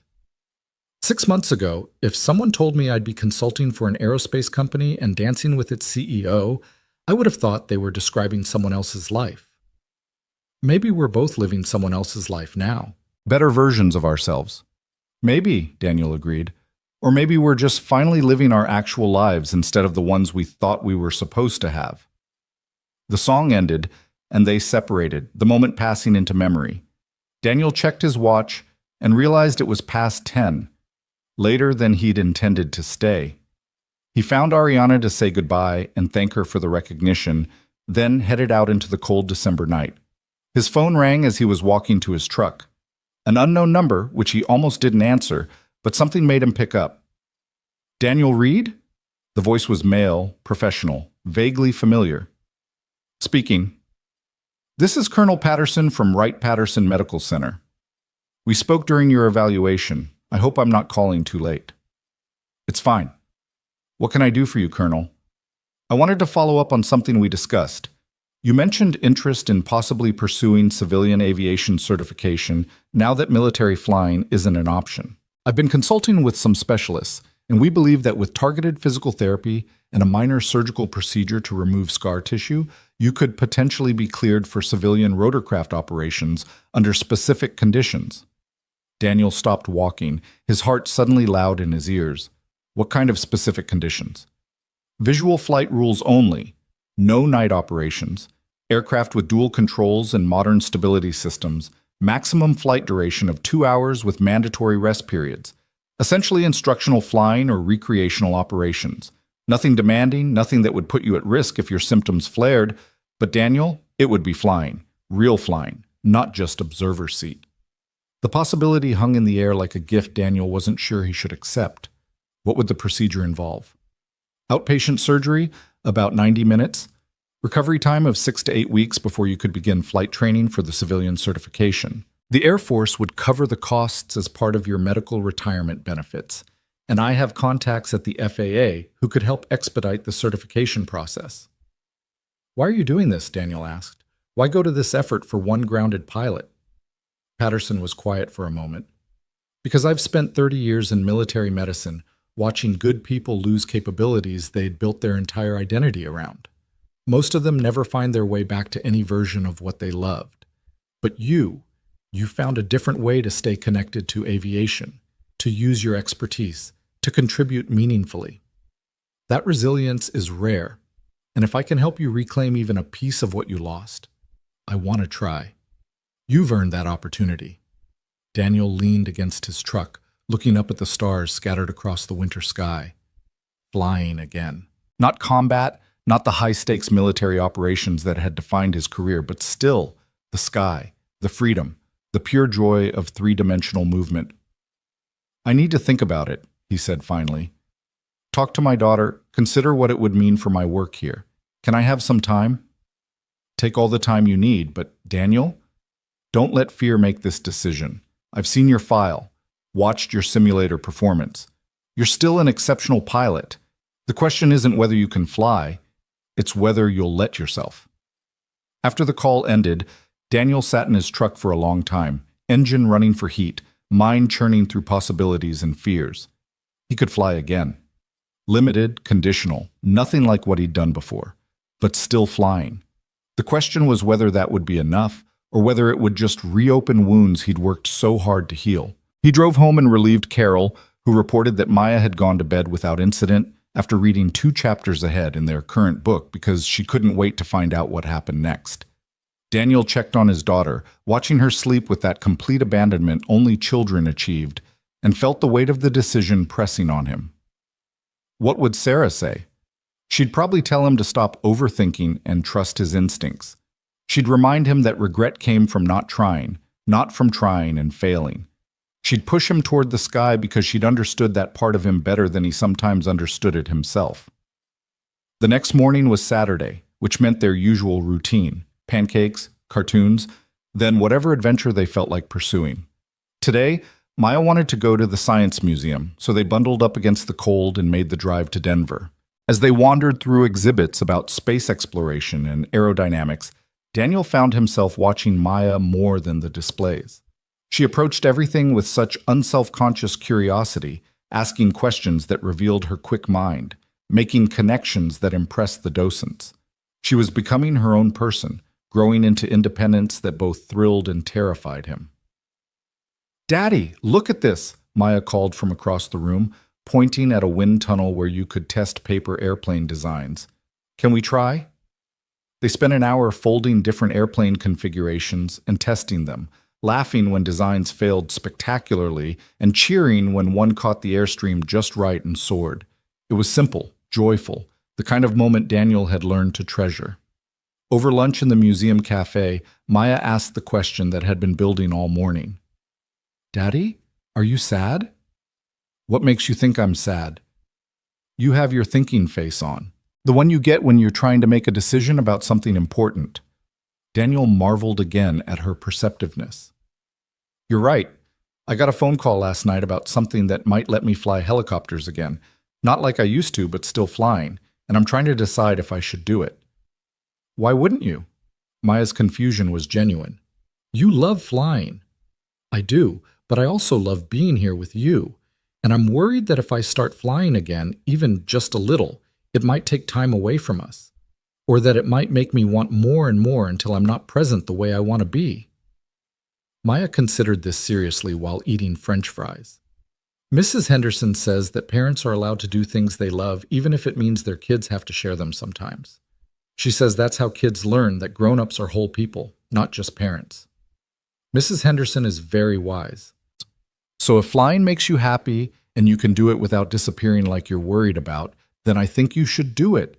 Because, Daddy, I want you to be happy, not just happy because of me happy because of you too." The words came from a 7-year-old, but they carried wisdom that cut straight to the heart of Daniel's fear. He'd been so focused on being a good father that he'd forgotten Maya needed to see him be a whole person, someone with interests and passions beyond parenting, someone who could model pursuing dreams responsibly. "When did you get so smart?" he asked, his voice rough with emotion. "I've always been smart. You just notice it more now." She grinned at him, and he saw Sarah in that expression, the same mischief, the same light. That evening, after Maya was in bed, Daniel called Colonel Patterson back. "I want to do it," he said. "The surgery, the therapy, the certification process. I want to try." "Excellent. I'll start coordinating with the surgical team. We can probably get you scheduled within the next 3 weeks if that timeline works." "One condition, though," Daniel added. "I need the recovery period to be over by late February. My daughter's birthday is March 7th, and I will not miss it for anything." "Understood. We'll make it work." "Daniel, you're making the right choice. Sometimes the bravest thing we can do is let ourselves want something again." Christmas came and went in a blur of wrapping paper and laughter. Daniel had saved carefully throughout the year, and he splurged on gifts for Maya, a telescope she'd been wanting, books about space exploration, a model rocket kit they could build together. On Christmas morning, watching her face light up with joy, he felt wealthy in the ways that actually mattered. Ariana had given him a generous bonus as part of the company's holiday distribution, and Daniel used part of it to take Maya to a fancy restaurant she'd seen on TV and thought looked magical. They dressed up, Maya in a sparkly dress that made her feel like a princess, Daniel in his sport coat, and ate food with French names they had to ask the waiter to pronounce. It was ridiculous and wonderful, and Maya talked about it for days afterward. The surgery was scheduled for January 15th. The night before, Daniel sat Maya down and explained what would happen, that he'd be gone for a few days, that Carol would stay with her, that when he came back he'd need to take it easy for a while. She listened carefully, asked practical questions about the recovery process, then hugged him tight. "You're going to be great, Daddy. And when you can fly again, will you take me up?" "If you want to go, and if the doctors say it's safe, absolutely." "I want to go. I want to see what you see up there." The surgery went smoothly. Daniel woke up in recovery feeling like he'd been hit by a truck, but the surgeon reported that they'd successfully removed the scar tissue that had been compressing his spinal nerves. The real test would be whether it made a difference in his symptoms, but initial indicators were positive. Recovery was harder than he'd expected. The first week was mostly pain management and trying to move without aggravating the surgical site. Carol brought Maya to visit every day, and his daughter would sit beside his bed telling him about school and reading him stories and generally refusing to let him feel sorry for himself. "You're being very brave," she told him seriously. "Braver than when you flew helicopters, because this kind of brave is quieter." By week 3, Daniel was doing physical therapy twice a day and seeing measurable improvement. The numbness in his left leg was less frequent and less severe. His pain levels were manageable without medication. The therapist was optimistic that he'd regain even more function as the nerves finished healing. At week 6, Colonel Patterson called with news. "Your latest scans show remarkable improvement. The nerve conduction tests are better than I'd hoped. Daniel, I think you're ready to start the flight certification process." "Really? That fast?" "Your body responded exceptionally well to the procedure, but we'll still take it slow. Start with ground school to refresh your knowledge, then simulator work, then actual flight training with an instructor. No rushing, no pressure. We're building your confidence and capabilities back gradually." The ground school was almost insulting in its simplicity after decades of flying, but Daniel approached it with humility. He'd been away from civilian aviation long enough that regulations had changed, technology had evolved, procedures had been updated. He studied the material carefully, took the written exams seriously, and passed everything on the first attempt. The simulator work was more challenging. The civilian aircraft he'd be certified on was smaller and lighter than military helicopters, with different handling characteristics. It took him several sessions to adjust his technique, to recalibrate his instincts for something less aggressive and more forgiving. But gradually, it came back. The smooth coordination of hands and feet, the constant micro-adjustments that kept an aircraft stable, the spatial awareness that separated good pilots from great ones. "You're a natural," his instructor said after a particularly good session. "Though I suppose that's not surprising given your background. I've been away for 5 years. I was afraid I'd forgotten." Some things you can't forget. They're written too deep. In early March, 2 weeks before Maya's birthday, Daniel had his first actual flight in a civilian helicopter, a small Robinson R-44 with glass instruments and forgiving handling. His instructor sat beside him, hands ready to take over if needed, but Daniel flew smoothly from takeoff to landing without incident. The joy of it was almost overwhelming. Not the intensity of combat flying, not the razor-edge precision of military operations, but something simpler and pure, just being in the sky, moving through 3 dimensions, feeling the helicopter respond to his touch. When they landed, Daniel had to take a moment to compose himself before shutting down, emotions too big for words. "How was it?" the instructor asked. "Like coming home," Daniel said simply. Over the next week, he flew 5 more times, each flight building his confidence and capabilities. The FAA examiner who conducted his practical test was thorough but fair, and at the end of a 90-minute evaluation that covered everything from basic maneuvers to emergency procedures, she shook his hand and said, "Congratulations, Mr. Reed, you're certified." Maya's birthday fell on a perfect Colorado morning, the sky so blue and clear it seemed to go on forever. Daniel had planned something special, coordinating with Horizon and pulling in favors from people who'd become genuine friends over the past months. After pancakes and presents at home, he told Maya to dress warm and pack her camera. They were going on an adventure. She bounced with excitement the entire drive to Horizon, asking questions he deflected with mysterious smiles. When they arrived at the facility, the main hangar was empty except for a small civilian helicopter sitting in the center. Not the massive Valkyrie, but something smaller and more approachable. James stood beside it in casual clothes, grinning. Ariana, Marcus, and Carol were there too, along with several other Horizon employees who'd become part of their extended family. "Happy birthday, Butterfly," Daniel said, walking Maya toward the helicopter. "How would you like to go flying with your dad?" Maya's eyes went impossibly wide. "Really? Like, really, really?" "Really, really. If you want to." She looked at the helicopter, then at Daniel, then back at the aircraft with an expression of pure wonder. "I want to. Yes, yes, yes." James helped them both get strapped into the helicopter, showing Maya how the seatbelts worked and letting her put on a headset so she could hear Daniel through the intercom. The assembled crowd stepped back as Daniel ran through his pre-flight checks with Maya, watching intently, asking questions about every switch and gauge. "Ready?" Daniel asked once they were secure. "Ready!" Maya's voice came through the headset, vibrating with excitement. Daniel started the engine, and the rotor blades began their familiar rotation, building from whisper to roar. He watched Maya's face transform into pure joy as they lifted off the ground, boulder falling away beneath them. They climbed gradually, and Daniel narrated everything he was doing, making it educational and magical all at once. "Look, Butterfly, there's your school, and there's our house, and those mountains we see every day, we're going to fly right toward them." Maya pressed her face against the window, her camera forgotten in the wonder of seeing the world from this new perspective. "Daddy, this is amazing. Is this what you felt when you were flying before?" "This is exactly what I felt, like anything is possible." They flew for 30 minutes, circling over places that mattered. The park where they'd had picnics, the museum they'd visited, the streets of their neighborhood. Daniel kept the flight smooth and gentle, aware that this was Maya's first time in the air and wanting it to be perfect.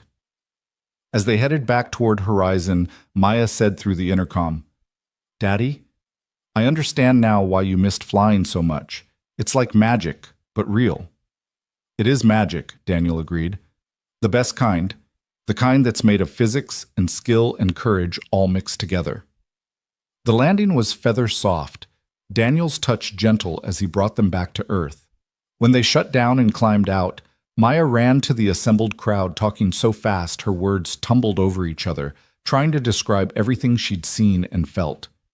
Ariana approached Daniel with an expression that mixed happiness and something deeper. "That was beautiful to watch. You both looked so happy up there." "I was happy. Happier than I've been in years, maybe." Daniel watched Maya showing Carol something on her camera, still vibrating with excitement. "Thank you for making this possible. For the job, for the flexibility, for believing I was worth investing in." "You invested in us first," Ariana reminded him. "This is just returning the favor." Later that evening, after birthday cake and more presents and the exhausted contentment that comes from a perfect day, Daniel tucked Maya into bed and sat beside her in the familiar ritual. "Best birthday ever?" he asked. "Best birthday ever," she confirmed. "Daddy, can I ask you something?" "Anything. Are you happy now? Like, really happy? Not just pretending for me happy?" Daniel thought about the question seriously, giving it the weight it deserved. "Yeah, Butterfly, I'm really happy, not because everything is perfect or because I have everything I once lost, but because I've learned that happiness isn't about getting back to who you were before bad things happened. It's about becoming someone new who can hold both the grief and the joy, the loss and the possibility. Does that make sense?" "I think so. Like how I'm sad sometimes about not knowing Mommy, but I can also be happy about the life we have now?" "Exactly like that. We're allowed to miss what we lost and still love what we have." Maya nodded, satisfied. "Good. Because I like who you are now, Daddy. You're home more, and you smile more, and you don't have that faraway look like you're somewhere else." "I'm right here," Daniel promised, "and I'm not going anywhere." The next few months unfolded with a gentleness Daniel had learned to appreciate rather than fear. He continued his consulting work with Horizon, helping refine the Valkyrie training program and supporting the military integration process. The first production aircraft rolled off the line in April to widespread acclaim, exactly what they'd promised, delivered safely and with integrity intact.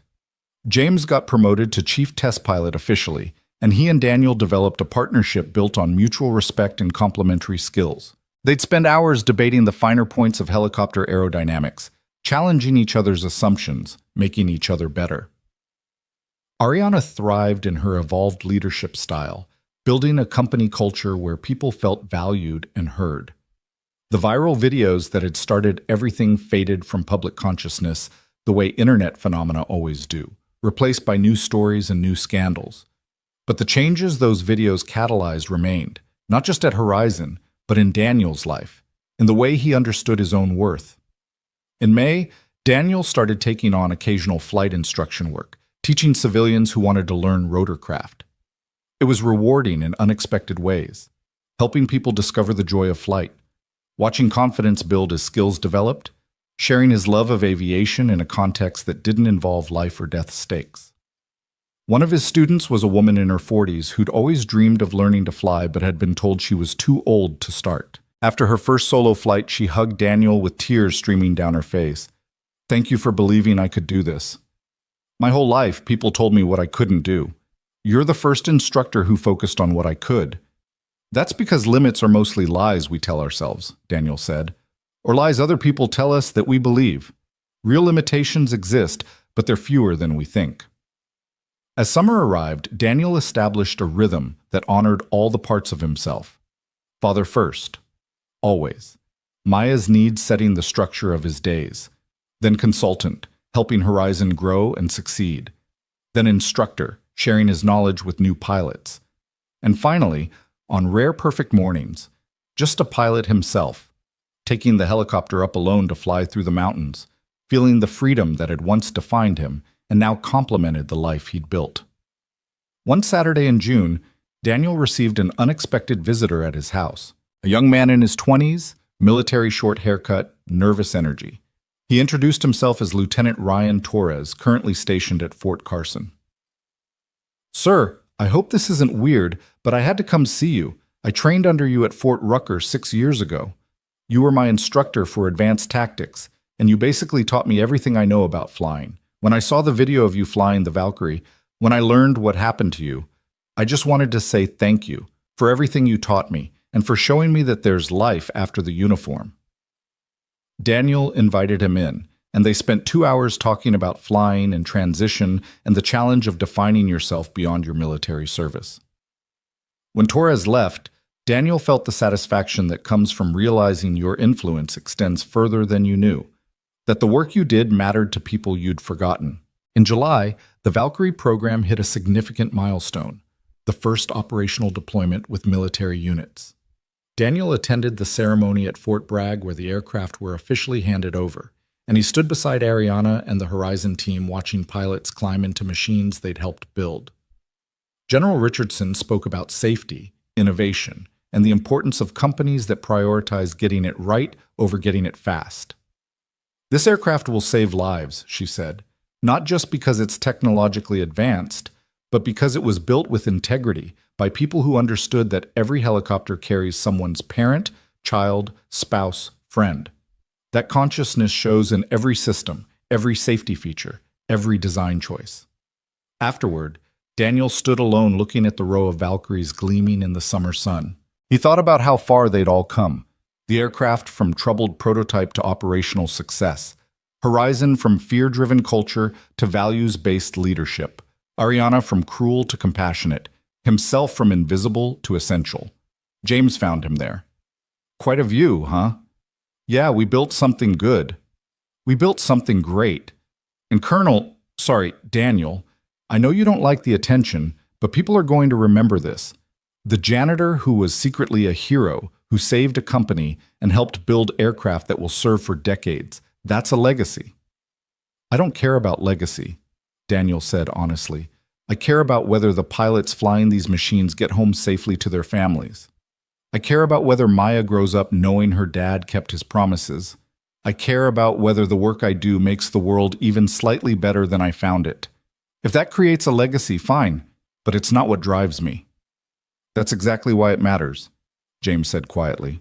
"Because you're not trying to be remembered. You're just trying to be good." As fall arrived and Maya started 3rd grade, Daniel reflected on the full year since that morning Ariana had mocked him in front of cameras.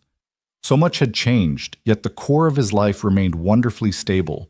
Maya's needs came first, his work was meaningful, his friendships were genuine.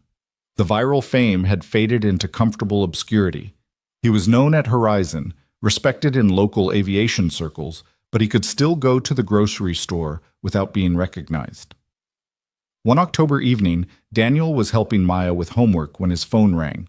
An unknown number, but something made him answer. "Daniel Reed?" The voice was professional, authoritative. "This is Secretary of Defense Martinez. I know this is unexpected, but I wanted to reach out personally. The Valkyrie program has exceeded all expectations, and I've been briefed on your role in making that happen.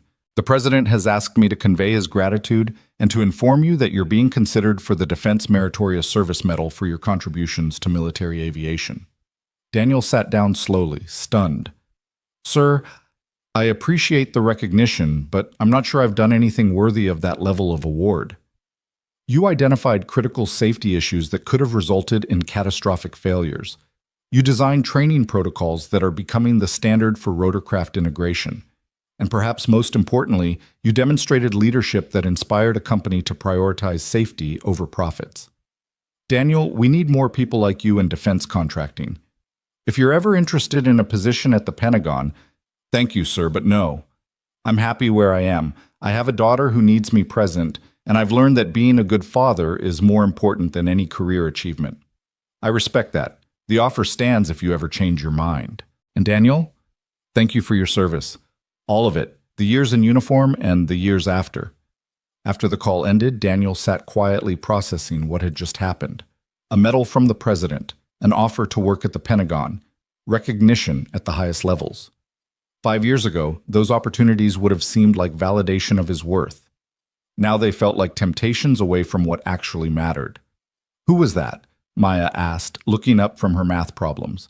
Someone offering me a very important job that I'm not going to take. Why not? Because the most important job I have is being your dad, and I'm not giving that up for anything. Maya smiled, then returned to her homework. Good. I like having you around. In November, Horizon celebrated the 1-year anniversary of the viral video that had changed everything.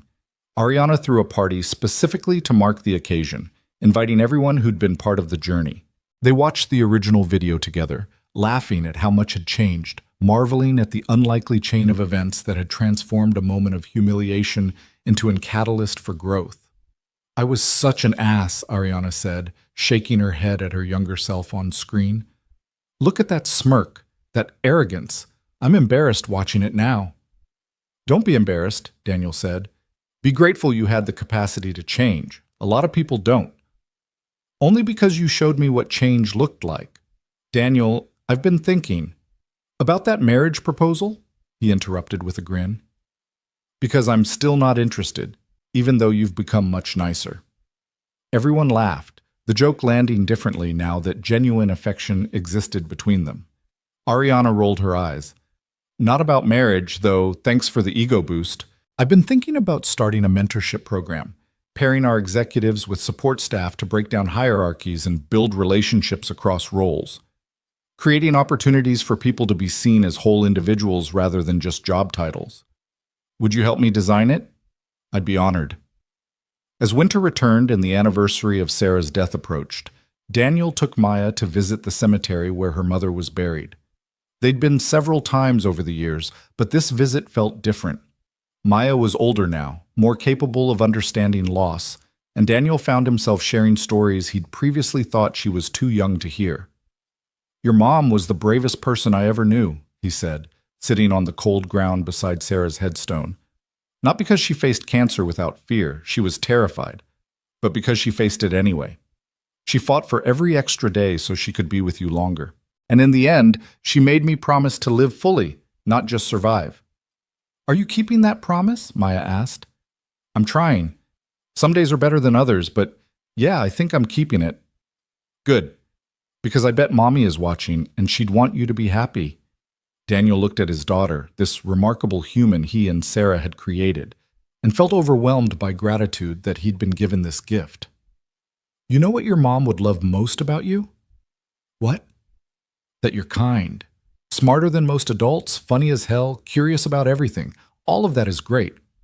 But the fact that you think about other people's feelings, that you worry about whether I'm happy, that you try to make the world better in small ways every day, that's what she'd be most proud of.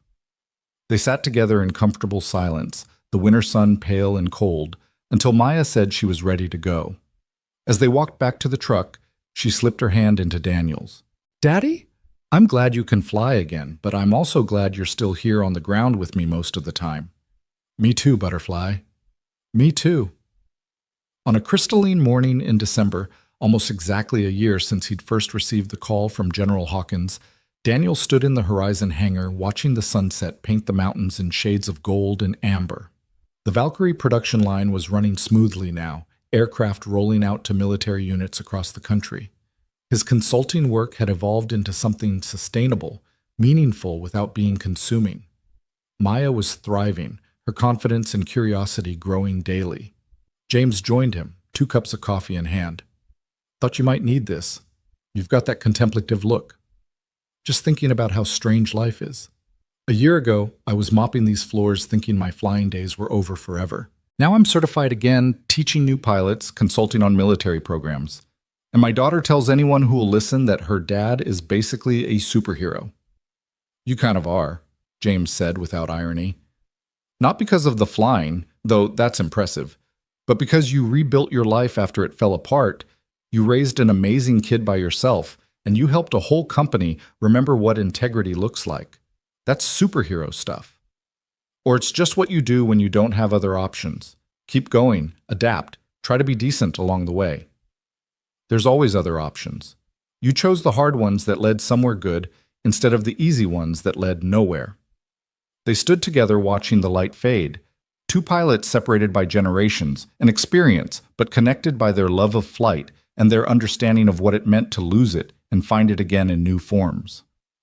Ariana appeared from her office, bundled against the cold that was seeping into the hangar. There you are, Daniel. I've been meaning to ask. Maya's getting older, and I know you've been thinking about her future. Horizon has a scholarship program for employees' children.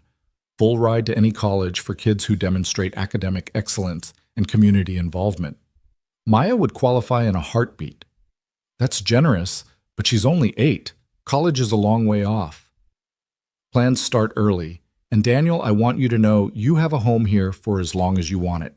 Not because we need you, though we do, but because you're family now, you and Maya both. The word hung in the air, family. Daniel had thought he'd lost that when Sarah died, had believed it would just be him and Maya against the world forever. But somehow, without trying, he'd accumulated a chosen family, Carol and Marcus and James and Ariana and all the others who'd become part of his life's fabric. Thank you, he said simply, because some gifts were too big for elaborate words. That evening, Daniel picked Maya up from her after-school art class and drove them to the small diner they'd come to consider their special place. Over burgers and milkshakes, Maya told him about the project she was working on, a painting of their family that included her mom as an angel watching over them. Mrs. Patterson says angels aren't real, but I told her that's just because she hasn't met Mommy yet. Mommy is definitely watching us. I think you're right, Daniel said, his throat tight, and I think she'd be so proud of the person you're becoming. What about you, Daddy? Are you proud of who you're becoming? It was the kind of question only a child would ask, cutting straight to the essential truth with no room for deflection or pretense. Daniel thought about the man he'd been. The military pilot who'd measured worth in flight hours and combat medals, who'd believed his identity was inseparable from his rank. And he thought about the man he was now, father first, consultant, instructor, friend, someone whose dignity wasn't contingent on external validation. Yeah, Butterfly. I'm proud of who I'm becoming, not because I've achieved anything impressive, but because I've learned to measure success differently, by whether I'm present for you, by whether the work I do makes things safer for others, by whether I treat people with dignity regardless of their job title. Those might not be dramatic accomplishments, but they're true ones.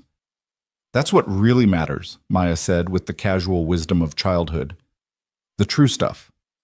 As they finished their meal and prepared to head home through the winter darkness, Daniel felt something settle in his chest that he finally recognized as peace. Not the absence of struggle or challenge or occasional sorrow, but the presence of meaning, purpose, connection. He'd lost so much. His career, his wife, his certainty about who he was supposed to be. But in that losing, he'd found something more precious. He'd found himself whole and complex, capable of holding both grief and joy, both limitation and possibility. The sky would always call to him. That much would never change. But the ground where Maya waited, where his friends gathered, where his life unfolded in ordinary, extraordinary moments, that was home. And home was enough. More than enough. It was everything. Outside the diner, as they walked to the truck under stars so bright they seemed close enough to touch, Maya suddenly stopped and looked up. Daddy, when you fly now, what do you think about? Daniel followed her gaze skyward, considering the question. I think about how lucky I am to be able to do something I love, to come home to you when I'm done, to have learned that flying isn't what made me whole. Being present did. The flying is just the bonus. Good answer, Maya said, slipping her hand into his. Now let's go home. You promised to help me with my science project, and it's not going to build itself. They drove through the night, father and daughter, two people who'd survived loss and found their way back to living. Behind them, the mountains stood eternal and silent. Above them, the stars wheeled through their ancient dance. And ahead of them, lit by the truck's headlights, the road home stretched out full of ordinary magic, homework and bedtime stories and coffee with friends and work that mattered, and all the small sacred things that comprise a life well lived. Daniel had been invisible once. Then he'd been exposed, elevated, recognized. But in the end, what mattered most was neither the hiding nor the fame. What mattered was this: being seen by the people who truly knew him, being present for the moments that wouldn't make headlines, being brave enough to live fully in the aftermath of loss. He'd promised Sarah he would live, and as the lights of home appeared in the distance, Maya humming beside him, the memory of flight still bright in his bones, Daniel Reed knew he was keeping that promise. One day at a time, one moment of presence at a time, one choice to show up fully at a time. And it was enough.